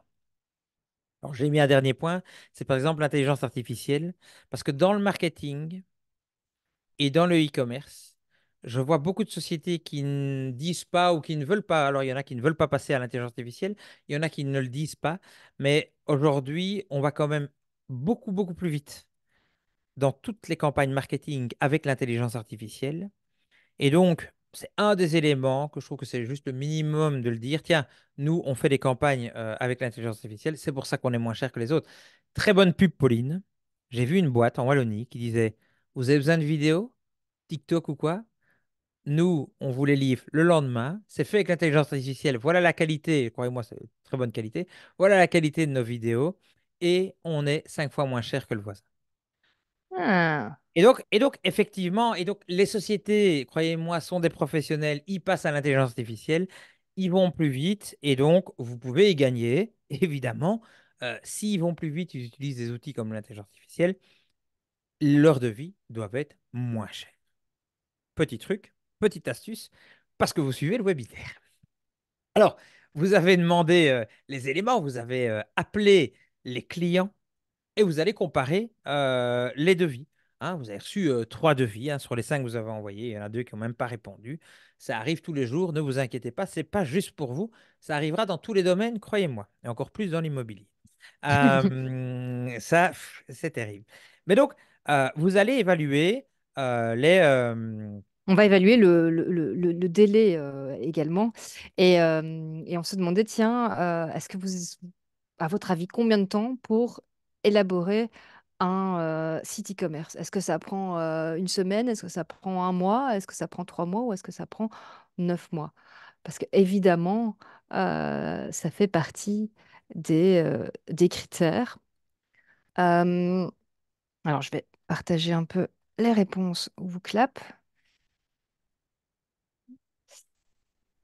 Jean-Philippe, un prestataire, il met environ combien de temps pour faire un site e-commerce alors, avec des fonctionnalités, on va dire, basiques? ouais, ça dépend de ça, en fait. Tout dépend du projet qu'on a. Aujourd'hui, pour te raconter la petite histoire, je vais mettre en production la semaine prochaine, je l'espère, je touche du bois, le site d'un très grand groupe international dans l'alimentaire. Et ça a pris 6 mois pour le faire. Alors, c'est un très grand groupe, on a tout créé, etc. Ça prend entre 6 et 12 mois si sur des très gros logiciels. Alors, sur quelque chose de moins important, hein, par exemple une agence immobilière ou un site web pour vendre de la laine, etc., ça va être entre euh, quelques semaines. Hein. Alors, tout dépend. Hein, qu'est-ce que tu prends en considération? Est-ce que tu prends que les ateliers de préparation, de discussion avec le client sont compris dedans ou bien c'est juste la création? Donc ça, il faut le prendre, il faut le savoir, mais ça va prendre entre quelques semaines et quelques mois. Tout dépend de la complexité du projet. OK. Et ça va être la même chose si toi, tu veux le faire toi-même, Pauline. Si toi, tu veux le faire toi-même, tu vas t'intéresser, tu commencer à t'intéresser. C'est à partir de ce moment-là que tu vas commencer à compter ton temps, compter ton temps. Donc, tu vas regarder quel logiciel tu voudrais utiliser, tu vas en tester un ou l'autre, et puis tu vas Mhm. commencer à créer, commencer à créer ta charte graphique, etc. Ça peut prendre du temps, mais si tu es super efficace, ça peut être aussi rapide. Donc, en fonction de la complexité du dossier, en fonction de tout ce que tu veux apporter sur ton site, ce que tu as déjà réfléchi, parce que peut-être que tu as déjà ta charte graphique, etc. Ça peut aller assez vite comme ça peut prendre du temps. Voilà, j'ai un projet ici, c'est en 6 mois et c'est extrêmement rapide de l'avoir fait en 6 mois. Hein, donc, peu de gens sont été capables de le faire en 6 mois. Ici, je pense que par exemple, l'agence, hein, elle pourrait nous donner le temps que ça a mis, mais à mon avis, c'est en semaines que c'était réalisé. Alors, certainement plusieurs semaines, mais et alors, il y a souvent des allers-retours, on va le voir, et ça, c'est important aussi, c'est de pouvoir faire évoluer au fil de l'eau son site. Mais donc, on va recevoir ces offres bah, suite à notre appel et on va analyser évidemment les coûts. Hein. Bah, voilà, on vient d'en parler, en tout cas des délais. Il y aura un coût associé. Alors, combien ça coûte, hein, c'est toujours la même chose. Je ne vais pas vous répondre ici parce que chaque cas est différent et ce serait beaucoup trop compliqué de le dire pour chacun. Par contre, vous allez facilement savoir si vous êtes dans le bon. Si vous avez envoyé à 5 sociétés et que vous avez reçu 3 offres, 3, 4 offres, ben vous verrez bien si effectivement tout se tient dans un mouchoir de poche ou s'il y a vraiment des grands écarts. C'était l'exemple de ma terrasse où effectivement certains pensaient soit que j'étais Rothschild, soit qu'il fallait faire une piscine en plus. Mais quand on passe de 5 000 à 70 000 euros, vous voyez qu'il peut y avoir des gaps pour ma terrasse assez différents. Mais donc, c'est grâce à ça, parce que vous allez demander à plusieurs entreprises, parce que vous allez vous renseigner, que vous n'allez pas vous faire avoir. Parce qu'évidemment, si vous n'y connaissez pas grand-chose et que vous le montrez, bah, il y aura plus de chances que les prix soient un peu plus gonflés. Donc, suivez-nous, vous serez beaucoup plus euh, Serein. connaisseur et serein par rapport à ça. Et donc, euh, qu'est-ce que vous allez faire? Hein. On va reprendre notre grille qu'on a fait tout à l'heure, qu'on ne va pas voir en détail, mais voilà la grille qu'on avait tout à l'heure. Et vous allez mettre société A, société B, société C qui vous a répondu. Vous allez voir si effectivement ils ont pris en considération, et vous mettez un 0 et un 1 par exemple, hein, en considération toutes les fonctionnalités et la partie non fonctionnelle que vous avez exigée, vous allez regarder les délais, vous allez regarder les prix et vous allez donner une cotation globale pour chacune des entreprises. Et vous allez dire, OK, par rapport à ça, c'est celle-là que je choisis. Et qu'est-ce que j'ajoute ici, moi? Je mets toujours, tiens, retour d'expérience des autres clients. Et là, ça peut être excellent, hein, je mettrai 3 points, ça peut être moyen, 2 points et bof, 1 point ou zéro. Et donc, ce retour d'expérience, je vais aussi le mettre dans ma grille de lecture. Comme ça aura du poids pour ma cotation globale. Et je vais rester très, très factuel en prenant un Excel et en le notant de manière très froide. Comme ça, l'émotionnel ne joue pas trop d'importance. Parce qu'il n'y a rien à faire. C'est une décision importante de travailler avec un fournisseur. Il faut que ça se passe bien et il ne faut pas être emballé par l'aspect commercial. Et il faut Mhm. rester assez froid dans l'approche. Il n'y a rien à faire. Il faut rester froid parce qu'il y a plein de beaux parleurs. Moi, il y a plein de fois, et dans d'autres domaines où j'ai eu des commerciaux qui sont venus me parler, ça se parle, c'est super bien et tout. Je me dis magnifique. Et puis quand j'ai vu les équipes, c'était catastrophique.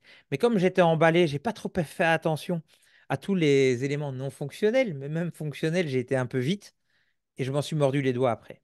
Et donc, soyez factuel, Objectivité. soyez objectif dans votre analyse. Super important. Super important.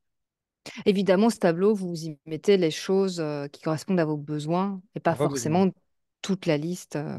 Et si vous avez besoin de l'Excel qu'on utilise, n'hésitez pas, demandez-le et on vous le transmettra. Euh, la communication et la gestion de projet. Donc, on va sélectionner une entreprise, on va certainement signer un contrat, mais la communication et la gestion du projet par après, on n'en a pas encore parlé, on a parlé des fonctionnalités, mais comment ça va se passer ensemble? Comment est-ce qu'on va discuter ensemble? Euh, Hyper important, ça aussi. Il faut que ça se passe bien avec son prestataire. On va lui donner notre bébé, quoi. Exactement, c'est primordial encore, hein, Pauline. Et donc, cette communication, il va falloir voir, alors vous allez le sentir un peu comment ça se passe la communication, mais il faut, moi j'essaye maintenant d'éviter la partie, les commerciaux. Je veux directement aller avec les personnes. Tiens, moi je veux rencontrer la personne qui va être mon chef de projet pour mes campagnes marketing et aller discuter avec lui. Et aussi, on va commencer à discuter, tiens, moi je voudrais des réunions régulières. Je fais construire une maison, on va me demander de venir à mon architecte une fois par semaine sur chantier pour voir les points à discuter. C'est la même chose ici. On va construire un site web, on va construire des campagnes marketing. Eh bien, il faut venir à des réunions de manière ponctuelle, une fois par semaine par exemple, pour se rencontrer et voir comment ça se passe. Au début, de manière plus rapprochée, parce qu'on ne se connaît pas. Une fois qu'on se connaît, on peut évidemment le faire toutes les 2, 3 semaines. Une gestion agile, alors je parle toujours souvent d'agilité, hein, c'est comme ça que je travaille avec mes équipes, mais l'agilité, c'est quoi? C'est en fait, toutes les 2, 3 semaines, on va me livrer quelque chose. Par exemple, on va faire des ateliers ensemble pour définir quelle va être ma stratégie marketing. Et donc, on va me livrer, après 2, 3 semaines, une proposition de stratégie marketing. Ensuite, une fois qu'on l'aura validé, on va me livrer les premières, la charte graphique qu'on va utiliser. Et donc, on va se revoir pour la charte graphique. On pourrait se revoir plusieurs fois parce que ce n'est pas du tout ce que je veux et donc je veux qu'elle évolue. Il faut faire des réunions assez rapprochées parce que si on vous livre quelque chose, un site web, par rapport à ce que vous avez écrit, et on vous le livre 6 mois après, mais en fait, ça ne correspond pas à ce que vous vouliez parce que on n'a pas compris ce que vous aviez écrit, parce qu'on s'est mal expliqué, etc., etc., c'est le drame national. Et en plus, les choses évoluent. Donc, c'est toujours important, par exemple, vous demandez un site web, qu'on vous livre une première version, petite, là, par exemple, la page de garde, et que vous puissiez déjà discuter dessus. En disant, oui, ok, c'est ce que je vous ai demandé, mais maintenant que je la vois, attention, il faudrait quand même que le banner soit un peu plus grand et que les produits qu'on voit soient beaucoup plus attrayants. Ok, ben, il y a des impacts, etc. Mais il faut pas attendre la fin du projet pour demander des réunions, il faut les faire tout de suite. Et de manière agile, comme ça, toutes les 2, 3 semaines, on reçoit quelque chose et on peut le faire évoluer. Et demander de la transparence et du reporting, très important pour un site e-commerce, très important pour des campagnes marketing, vous devez demander du suivi. Alors, vous avez reçu les offres, vous avez sélectionné une entreprise, vous dites OK, avec la Pauline Company, je vais signer les yeux fermés. Ce n'est pas du tout émotionnel, c'est très factuel. J'ai fait ma liste. Eh bien, on va faire un cahier des charges ensemble. Et donc, le cahier des charges, bah, vous allez un peu réexpliquer ce que vous avez fait pour votre demande d'offre, mais vous allez être beaucoup plus précis. Donc, ce que vous aviez demandé, par exemple, comme fonctionnalité, etc., eh bien, ça va être dans les objectifs et délivrables. Eh bien, tiens, j'ai besoin qu'on me fasse une maquette de mon site web avec l'ensemble des fonctionnalités que j'ai demandées. Cette maquette sera sous forme digitale et me sera envoyée 15 jours après les derniers ateliers. Voilà. On va définir les livrables dont j'ai besoin. Donc, pour un site web, typiquement, je vais faire des ateliers pour définir le besoin. Je voudrais avoir la liste de mes besoins que je vais contrôler avec ce que Jean-Philippe nous a dit. Les besoins fonctionnels et non fonctionnels. Ensuite, je voudrais avoir des designs, des premiers designs mock-up. On appelle ça aussi des mock-up, tiens, pour revenir dans les termes qui sont utilisés dans le digital, des mock-up. Et puis, une fois que les mock-ups seront validés, ben, je voudrais qu'on me livre dans le développement ben, la page de garde et puis après une page produit, et puis après le checkout. Et avec chaque élément, je vais demander un échéancier. Souvent, ce que je vous dis ici va vous être fourni par la société avec laquelle vous allez contractualiser. Mais votre force que vous allez avoir, c'est que vous allez pouvoir contrôler si tout ce qu'il vous donne est bien dedans. Vous allez reprendre les slides et contrôler si c'est bien dedans. Le budget, la structure de paiement. Ben tiens, moi je vais vous payer, vous devez me payer à chaque fois qu'un livrable est fait. OK, mais je vous paye en 15 jours fin de mois ou à 60 jours. Ça doit être défini. Et moi, je mets toujours dans mes clauses, j'ai le pouvoir d'accepter ou de refuser ce que vous me fournissez. Parce que si ça ne correspond pas et que je peux le démontrer que ça ne correspond pas, vous devez le recommencer. Et donc, je dis toujours, il y a toujours les critères d'acceptation qui sont mis dedans et c'est en fonction de ce que moi, j'ai défini. Alors, voilà, on passe tous les passer en revue, mais les droits d'auteur, très important, hein, les droits d'auteur. Est-ce que quand vous faites une campagne marketing, c'est vous qui créez pour moi la campagne marketing? Est-ce que ce que vous créez reste chez vous? Est-ce que les droits d'auteur sont transmis à mon entreprise? Est-ce que je peux les réutiliser moi-même? Super important de le mettre parce que je connais des sociétés qui n'avaient rien signé du tout, qui ont voulu réutiliser ce qui avait été fait par l'agence. L'agence avait toujours les droits et donc vous ne pouvez rien utiliser. Vous voyez à quoi il faut faire attention parce que à certains moments, vous pourriez être vraiment bloqué. Si vous... Jean-Philippe, je vous rassure, Jean-Philippe a signé comme quoi on pouvait remettre Eh ce bien, webinaire en replay sur Eh bien, YouTube, par exemple. effectivement, c'est dans mon contrat global ici pour les webinaires. J'ai signé une clause de transfert de propriété intellectuelle. Effectivement, Pauline, c'est très bien de signer, mais je l'ai signé. J'ai signé une clause. Donc, une fois que j'ai donné le webinaire, effectivement, les droits sont transmis au SNI, à l'ADN, etc. Donc, ce qui a été créé ici est transmis, donc peut être réutilisé. Mais c'est important. Vous voyez, c'est important de le savoir et de l'avoir en tête. La clôture du projet, la transition. Et là, je vais vous rajouter une chose, et je l'ai mis encore dans les slides après. Prévoyez une clause de rupture, parce que vous ne savez pas ce qui peut se passer demain.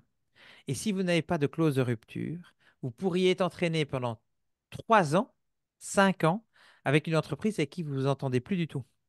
Et là, aller prendre des avocats, etc., ça va vous coûter très très cher. Et donc, prévoyez la fin, si c'est juste créer le site web, enfin, c'est pas juste, hein, mais si c'est créer le site web et puis vous vous en occupez, eh bien, il y aura la livraison du site web, plus une phase de 3 4 mois pour le passage de connaissances, hein, le hand-over pour le digital ou en anglais. Donc, cette phase-là, il va falloir la prévoir et il faudra dire après, c'est terminé. Ok. J'ai repris tous les droits, le site m'appartient, l'ensemble des éléments du site m'appartiennent. Et si ça se passait mal au milieu du projet, eh bien, j'ai droit d'arrêter le contrat. Il y a sans doute des pénalités, mais j'ai le droit d'arrêter le contrat sous tel et tel, pour tel et tel élément. Évidemment, les fautes graves, on ne parle pas ici de fautes graves parce qu'alors le contrat est cassé, mais voilà. Contrôler aussi la flexibilité de l'entreprise On parce parlait que d'adaptabilité au tout début du webinaire. Le oui, voilà. en général, euh, euh, il faut le monde change très vite. Le monde du digital va vite. Regarde TikTok maintenant, Pauline. Pauline, TikTok, c'est devenu au niveau commercial vraiment très très impressionnant. Et donc, Ça a mis quoi? Ça a mis 1 an, 2 ans, ouais, 3 ans? et donc Trois ans. on en parlait dans nos webinaires en disant voilà, il faut être dessus. C'est vraiment une très très grosse frappe commerciale maintenant. Ceux qui sont très bien implantés sur TikTok, ils vendent énormément. Il faut que l'agence que vous avez sélectionnée puisse avoir la flexibilité pour dire oui, on avait prévu du Facebook et de l'Instagram. Bon, ben voilà, on se rend Le compte. nouveau TikTok débarque, il faut qu'il soit prêt Il faut qu'il soit prêt, il à faut être agir. prêt. Voilà. Et il faut que le type de pause que je vais faire, sur des vidéos, des films, je ne sais pas, il soit flexible pour ça. Il soit aussi ouvert aux technologies parce que je vois la facilité qu'on a maintenant avec des outils hein, comme ChatGPT, comme Midjourney, etc. pour faire des images. Euh, mais c'est fou. Allez, je vais encore vous montrer un petit exemple. J'aime bien mes exemples. Mais si vous êtes dans la restauration, allez, on va prendre non, pelote de laine. On va prendre pelote de laine. Euh, il faut deux T sans doute. On va faire laine simplement. On va faire de la laine. Bon, il me trouve, à mon avis, c'est un artiste laine. Parce qu'il ne me montre pas ce que je veux voir. Alors, je vais vous montrer un que je connais. Des œufs dans une cuisine. Voilà, parce que vous voulez mettre en place des œufs. Ça a été créé. Donc, c'est pas une photo, hein, c'est pas une image. Ça a été créé par de l'intelligence artificielle. Et ça pourrait très bien illustrer petit déjeuner chez Pauline ce samedi matin. Venez découvrir la nouvelle collection. Mais vous voyez, la qualité de ce qu'on peut obtenir, ça a été 100% créé par de l'intelligence artificielle. Donc, ce n'est pas une photo. Imaginez-vous, ça n'a pas été repris d'Internet. C'est créé par de l'intelligence artificielle. Et ça, j'ai des milliers d'exemples hein, que je peux vous montrer en fonction du design que vous voulez, etc. Mais ça devient vraiment fou. Au niveau d'image, moi, je suis épaté chaque fois que j'en vois. Euh, mais ça, c'est l'intelligence qui le crée. Ça n'existe pas. Mais vous voyez comme ça peut aller très très vite. On peut faire un prompt, avoir l'image, la poster. Idem pour la vidéo. Donc, on peut aller aujourd'hui très très vite avec ces outils-là. Il faut que les entreprises que vous sélectionnez soient adaptées euh, ou aient conscience de ces technologies. Et Euh, aujourd'hui, c'est l'IA, et peut-être que demain, ce sera Tu le sais, métavers. il y a les casques virtuels, effectivement, le métavers. Aujourd'hui, c'est vraiment l'IA qui a le vent en poupe, mais les bitcoins reviennent, etc. Hein. Donc, la technologie évolue, donc on verra ce qui sera fait demain. On sera toujours là. Oui, c'est Midjourney c'est la meilleure intelligence artificielle aujourd'hui pour la création d'images. C'est la plus professionnelle. Je donne beaucoup de conférences là-dessus sur Midjourney parce que c'est important. Alors, Oui, hyper donc la pertinent. question, pour remettre le contexte, peut-être que tout le monde n'a pas lu dans le chat, sur quel site Jean-Philippe était pour générer des images des œufs, ici en l'occurrence. C'était donc Midjourney, Midjourney qui est pour l'instant la plus utilisée, j'ai l'impression. Utilisé en Euh, tout cas par les professionnels de l'image, c'est sûr que c'est un des meilleurs, c'est le meilleur outil pour l'instant que moi je connais. J'en utilise beaucoup d'IA au quotidien, mais au niveau des images, alors, si on veut être plus drôle, on pourrait aller vers là. Mais vous voyez que sur des œufs, on peut faire beaucoup de choses et tout ça, c'est de l'intelligence artificielle. Et si vous voulez, n'hésitez pas à voir le replay du webinaire qu'on a fait sur l'intelligence artificielle. On vous en a présenté quelques-unes. J'en ai plein de nouvelles pour le prochain webinaire qu'on fera sur l'intelligence artificielle. Je vous remontrerai la liste des replays qui est disponible en fin de webinaire. Et vous l'avez vu aussi si vous avez regardé la petite vidéo, il y avait les anciens webinaires. Donc tous ceux qui ont eu lieu avant sont disponibles sur la chaîne YouTube du SNI, une chaîne plein d'infos, notamment sur l'IA, mais aussi sur les réseaux sociaux, bientôt il y aura bien choisir vos prestataires pour votre communication digitale. Alors, euh, pour la suite de ce webinaire, encore un mot compliqué, un acronyme. Que signifie SLA? À votre avis, c'est la question qu'on vous pose sur WooClap. N'hésitez pas à répondre. Je vais vous partager Tu as mis déjà des l'écran. propositions, j'espère, et tu as mis, par exemple, le nom d'une voiture. Non. Non, j'ai pas mis Tesla. J'ai mis des salades. Ah Je ouais, sais des cela, c'est bien. Voilà. J'ai mis Service Level Agreement, Search Level Accord et sclérose latérale amyotrophique. Et ça, je peux déjà dire que c'est vrai. C'est la maladie de Charcot, pour abréviation SLA. Mais c'est pas de ça qu'on parle aujourd'hui. Ok, ok. Oui, Mais comme c'est très ça, fort ce soir. on Accrochez-vous. mourra moins bête. On mourra Voilà. moins bête. Alors, on a à 88% Service Level Agreement. Euh, on a quand même, on n'a pas les salades. On vous raconte pas, c'est parce qu'on vous raconte pas de salade ici, On hein. raconte pas de salade. Voilà, Mais vous êtes fort, c'est vous êtes fort. très fort. Parce qu'effectivement, c'est Service Level Agreement. Alors, qu'est-ce que ça veut dire? Parce que c'est compliqué. Ils parlent tous en anglais, c'est compliqué. Je suis d'accord avec vous. C'est le niveau de service qui est exigé. En fait, vous allez signer un contrat euh, pour votre site de e-commerce, mais quel va être le niveau de service exigé? Alors, c'est quoi le, le niveau de service? C'est quand je vais avoir un problème, en combien de temps est-ce que vous allez réagir? Et ça, on va le voir juste après. On va vous lister comment est-ce qu'il faut le présenter aux fournisseurs. Encore, et c'est un des derniers points, mais super important, à bien réfléchir et à mettre dans vos contrats, à mettre dans les contrats qu'on voit ici, dans vos devis, enfin en tout cas votre cahier des charges, c'est que vous pourriez avoir des SLA. Très important. Et je vais vous les expliquer. Et donc, le contrat va reprendre effectivement à ce qu'on a vu, le devis, le cahier des charges, hein, toutes les fonctionnalités, etc. Le contrat va reprendre tout ça. Il va reprendre beaucoup plus parce qu'il y aura des clauses évidemment juridiques. Je ne suis pas du tout avocat. Et donc là, si vous recevez le contrat de la part de l'entreprise prestataire, ben, faites-le quand même contrôler par un avocat. Regardez aussi, hein, parce que vous avez accès à des avocats de manière gratuite. Souvent, hein, quand vous êtes abonné à un syndicat d'entreprise, etc., ils ont ce service d'avocat. Donc, n'hésitez pas à regarder, tiens, vous n'auriez pas un service d'avocat à qui je pourrais poser la question, est-ce que le contrat, il n'y a pas des clauses qui manquent, etc. Donc, faites-le et montrez aussi à l'avocat tout ce que vous exigez. C'est toujours mieux de le faire parce qu'après, ça évite les problèmes. Alors, on va partir sur le SLA parce que c'est important. La maintenance après le lancement du site, hein. Alors, reprenons l'exemple de Néo. Si demain, j'ai plus accès au site. C'est-à-dire que l'adresse me donne une erreur 404 et j'ai plus accès. C'est une catastrophe pour NeoImo qui a envoyé plein de posts sur Facebook, nouvel appartement à vendre, nouveau bien à vendre ou à louer. C'est une catastrophe parce que il n'y a plus accès au site et c'est le site qui fait vendre. OK? Donc, c'est un vrai drame. Alors, comment est-ce qu'il faut le faire? Comment est-ce qu'on vous propose de le faire? C'est de faire des criticités. C'est très simple. P1, P2, P3. Facile. P1, les campagnes, les problèmes critiques. Alors ici, on est sur la partie, on verra après les sites web, sur la partie campagne.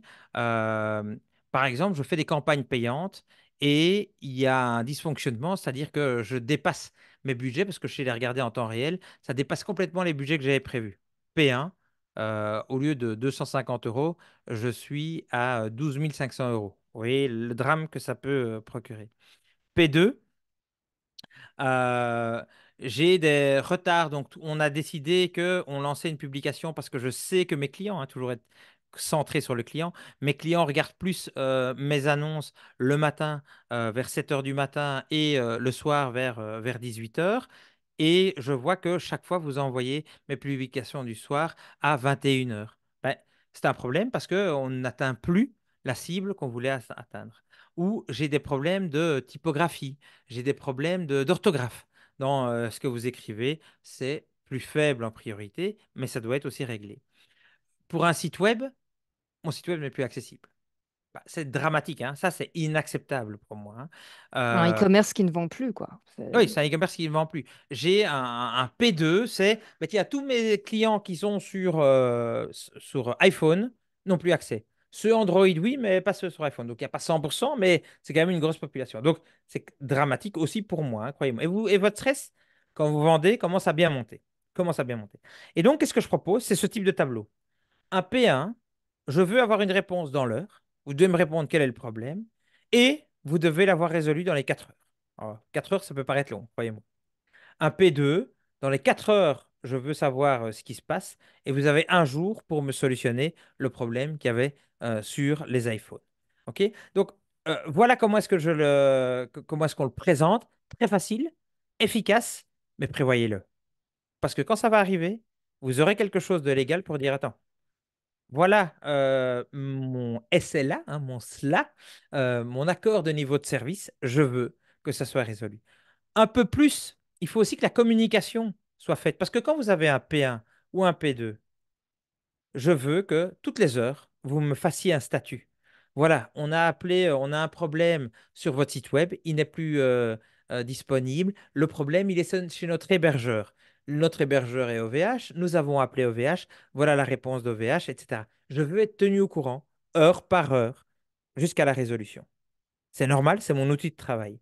Donc, je demande une communication pour chaque élément. OK. Si vous ne respectez pas cela, voilà les indemnités que vous payez. Faites-le dès le départ. Signez-le. Ça va vous sauver sur plein de situations. Plein de situations. Il faut le faire, c'est normal. Vous avez votre métier, vous vendez, vous êtes artisan, vous êtes commerçant. C'est normal que vos outils soient maintenus et que vous ayez des réponses par rapport aux problématiques. C'est normal. C'est le SLA. Retenez-le, mettez-le dans vos contrats. Et donc, le contrat final que vous allez signer avec l'entreprise, hein, ça va être la synthèse de quoi? Du devis, du cahier des charges hein, qu'on a listé, fonctionnel, etc. Les accords sur le niveau de service, hein, donc on va ajouter les niveaux de service, plus toutes des clauses légales. Et comme je vous l'ai dit, hein, contrôlez-le ou faites-le rédiger par un juriste, parce que je ne sais pas vous répondre sur toutes les clauses à avoir. Alors c'est vrai, Pauline, je suis honnête avec toi. Parfois, j'ai la version payante de ChatGPT. ChatGPT commence à bien me répondre sur des aspects légaux, pas encore suffisamment pour être utilisé à 100%, mais il commence à devenir bon et donc il me dit attention, il faudrait ça, ça, ça comme clause. Donc ça vient Ah. bien. Mais en fait, j'ai fait un truc un peu plus malin. J'ai pris des contrats que je connais Et tu comme l'as étant donné à exhaustifs manger à exhaustif. ChatGPT. Je lui ai donné, je lui ai dit voilà le contrat type qui est bien dans mon domaine spécifique. J'ai évidemment enlevé tous les éléments du GDPR, hein, aucun élément privé qui a été transmis. Je lui ai dit voilà toutes les clauses que je veux. Tiens, je reçois ces contrats-là. Peux-tu m'analyser ce qui manque? Et il me répond plutôt bien. Si vous le voulez, je vous fais une petite démo. Euh, on arrive à la fin, c'est bien, il est moins le quart. Et donc, petite question pour vous. Que retenez-vous des étapes? Quelles sont les étapes les plus importantes que vous avez appris aujourd'hui pour la sélection d'un prestataire?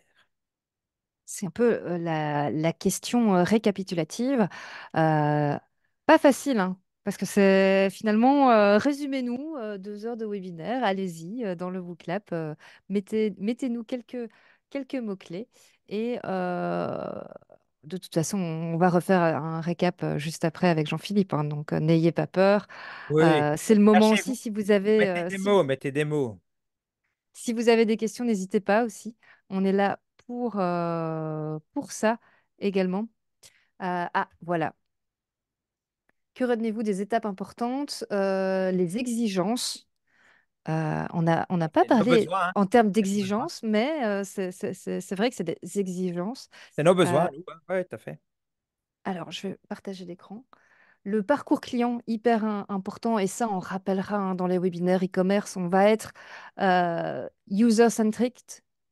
On va se concentrer sur le client et ici aussi, c'est assez important de voir comment le client va aller d'étape en étape sur notre futur site web, par Oui, exemple.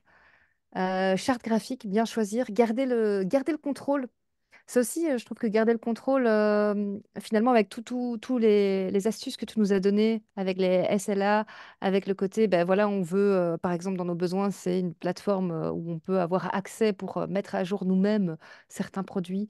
Euh, Reprenons l'agence immobilière, ben, mettre à jour, tiens, la maison est sous option, elle est vendue, on veut la retirer, on va en mettre une nouvelle. Ben voilà, on veut garder le contrôle. Donc ça pourrait être un besoin, pas forcément pour tout le monde, mais ça pourrait être la Mais c'est plupart bien du temps, on veut garder le contrôle. de garder le contrôle. On ne se laisse pas embarquer par une agence qui va me construire une piscine à la place de juste ma terrasse. Super important de garder le contrôle. Je sais ce que je veux, je sais jusqu'où vous pouvez aller, ce que vous devez me donner. C'était ça l'objectif du webinaire, hein, c'est de vous faire comprendre, OK, une agence, voilà ce qu'elle peut vous proposer. Et si bien résumé, hein, je trouve, hein, bien cibler ce que l'on veut, poser des questions. Donc là, poser des questions aux précédents clients qui sont dans le même univers que vous, Ouais, se préparer, en suivant les webinaires, évidemment, très bien. comparer les Et les prestataires prestataires, et ça, c'est super, hein. de manière objective. Oui, comparer les prestataires. Alors, un des éléments qu'il faut quand même qu'on retienne, et on va passer peut-être au slide de conclusion. Pauline, si tu as encore des éléments, n'hésite pas à les ajouter. Mais sur le slide de conclusion, alors, tu le montres ou Oui. je le montre? Mhm. Je vais le montrer. Vas-y, vas-y. En fait, on l'a vu, hein, il faut que vous expliquez de manière détaillée vos besoins. OK? Les besoins qu'ont vont avoir vos clients, que vous avez, donc bien les expliquer. Les coûts et les délais, mais beaucoup plus les besoins, j'ai mis entre parenthèses, fonctionnels et non fonctionnels, hein. Donc regardez les éléments fonctionnels et non fonctionnels et bien les lister. La communication, hein, apporter une communication importante et vérification des termes et conditions, garantir un service de qualité, les accords SLA. Et un élément, n'oublions pas, demander, aller interroger les clients qui travaillent déjà avec cette entreprise, parce que eux vont donner beaucoup de feedback et beaucoup d'éléments super intéressants. Voilà, Pauline, je pense que, il n'y a pas beaucoup de webinaires, croyez-moi, sur la sélection de prestataires parce que j'essaie de chercher sur YouTube. Il n'y en a pas beaucoup. J'ai vu deux, trois trucs de 15 minutes que j'ai regardés qui donnaient des éléments très, très génériques. Donc, je trouve que c'est très chouette d'avoir fait ce webinaire ensemble parce que c'est super important de bien choisir son prestataire, si on ne veut pas le faire soi-même, de sélectionner la bonne entreprise, d'avoir une relation sur le long terme parce qu'on l'a bien préparé à l'avance. C'est ça aussi une des clés de succès de la digitalisation de vos entreprises. C'est grâce à ça que vous allez pouvoir augmenter votre chiffre d'affaires. Donc, je vous remercie en tout cas de nous avoir suivis et heureux de partager le prochain webinaire ensemble. Merci, merci beaucoup, Jean-Philippe. Je vois qu'il y a quelques questions qui nous arrivent de France, Elodie. Euh, Pour la réalisation d'un site web, voilà, c'est la question du budget qui est très difficile à répondre parce qu'encore une fois, on n'a pas vos besoins, votre Ouais. liste de fonctionnalités et de tout ce qui est non fonctionnel également. Donc, Tout c'est assez dépend, hein. compliqué. Oui, c'est très compliqué à dire. Ici, j'ai fait un site web pour plusieurs millions. Voilà, c'est pas ça qu'on on va faire. Euh, euh, si vous prenez, si vous demandez une plateforme hein, comme WooCommerce, comme Shopify, il y a déjà la majorité des fonctionnalités qui sont là. Donc, si c'est de la paramétrisation, vous devez compter quelques milliers d'euros. Ok, pour la création d'une charte graphique et la paramétrisation d'un outil comme celui-là. Si vous devez le créer depuis le début, ça va coûter beaucoup plus cher parce que vous devez coder, etc. Et donc, ça va coûter beaucoup plus cher. Souvent, les sociétés vont réutiliser hein, des templates qu'ils ont déjà fait pour des entreprises similaires. Et donc, moi, je vous conseillerais de demander de partir sur des plateformes connues parce que c'est plus facilement maintenable et ils sont ultra performants parce que c'est déjà des plateformes internationales, hein, comme celles que je vous ai citées, hein. Suivez le webinaire sur le e-commerce, vous les verrez. Et là, c'est plutôt de la paramétrisation qu'ils vont devoir faire. Et surtout après, c'est pas très compliqué à maintenir et donc vous pourrez toujours avoir la main dessus. Donc, pas facile en fonction de vos besoins, des quelques milliers d'euros à quelques dizaines de milliers d'euros. Si vous êtes très très grand, ça sera sans doute des millions. Mais restons sur des milliers d'euros. Ça, c'est pour faire un premier site web sur des plateformes connues. Voilà. Alors, avant que vous ne partiez, et avant que je vous montre également la partie, les prochains webinaires qu'on va animer et les précédents aussi. Je pense que c'est assez important aussi de montrer les précédents si vous avez des questions, notamment par rapport à l'IA. On a eu quelques questions, tiens, qu'est-ce que tu utilisais, etc., etc. Donc, on va vous montrer aussi les précédents webinaires. Mais avant ça, je vous invite à nous laisser, comme on parlait d'avis tout à l'heure, à nous laisser aussi votre avis via le WooClap. Donc, si vous pouviez une dernière fois répondre à notre WooClap, une Répondez. dernière fois pour aujourd'hui, donc à scanner le QR code et vous aurez accès à la dernière question où on demande de nous noter, de nous Super laisser. important, c'est si vous avez appris quelque chose, hein. J'espère que vous avez appris quelque chose. Mais c'est très important pour nous, pour qu'on puisse rester avec vous. Voilà, évidemment, évidemment. Et puis c'est aussi pour nous améliorer et voir sur quel aspect on peut faire mieux et se concentrer vraiment sur l'expérience client, l'expérience de nos webinars. Donc n'hésitez pas à répondre à notre enquête de satisfaction. C'est hyper important pour nous. Alors, regarde, Euh, je vais juste teaser, Pauline, le prochain webinaire. Vas-y. Je vais vous l'annoncer. Je vais essayer de créer un site web, peut-être e-commerce même, uniquement avec l'intelligence artificielle. Ça, je vais essayer de vous démontrer comment c'est possible de le faire. Est-ce que c'est possible de le faire? Mais aujourd'hui, il existe quelques outils pour le faire. Donc, je vais tester. Je ne l'ai pas encore fait, mais je vais tester, hein. J'ai une dizaine de jours pour le faire. Donc, je vais me donner le challenge, comme ça, c'est bien. J'ai un petit challenge, mais je vais me donner le challenge de créer un site web, mon site web de ma société, digitalite.ia. Il n'y a pas encore de site web et donc il faut que je le crée. Je vais le faire pour vous avec de l'IA.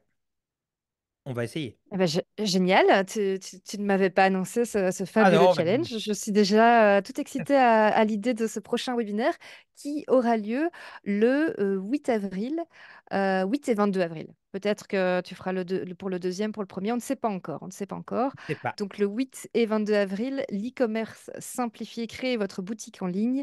Et le deuxième, ce sera développer votre boutique en ligne. Je vous mets ça à l'écran donc, on aura le 8 et 22. Euh, on aura aussi, on a parlé un petit peu des analytics, donc du chiffre à l'action, comprendre et utiliser les données que vous avez sur vos sites et sur vos réseaux sociaux. Et on aura également comment collaborer efficacement avec les influenceurs. Donc ça, ce sera pour les prochains. Et ceux que vous voyez en amont, qui ont déjà été réalisés, vous pouvez les retrouver sur la chaîne YouTube du SNI. Donc sur YouTube et aussi via le site du SNI dans formation, vous pouvez cliquer sur les replays. On a parlé de la fiche établissement. Il y a un webinaire sur la fiche établissement Google Business Profile. On a parlé de vidéos et de TikTok. Il y a aussi du tournage au montage, produire du contenu efficace. On a parlé de l'intelligence artificielle, votre partenaire de création, comment produire du contenu de qualité. On a parlé aussi de stratégie. Quelle stratégie digitale? Il y a également un replay de disponible sur toutes ces thématiques et bien plus encore, parce qu'il y a aussi ceux des années précédentes.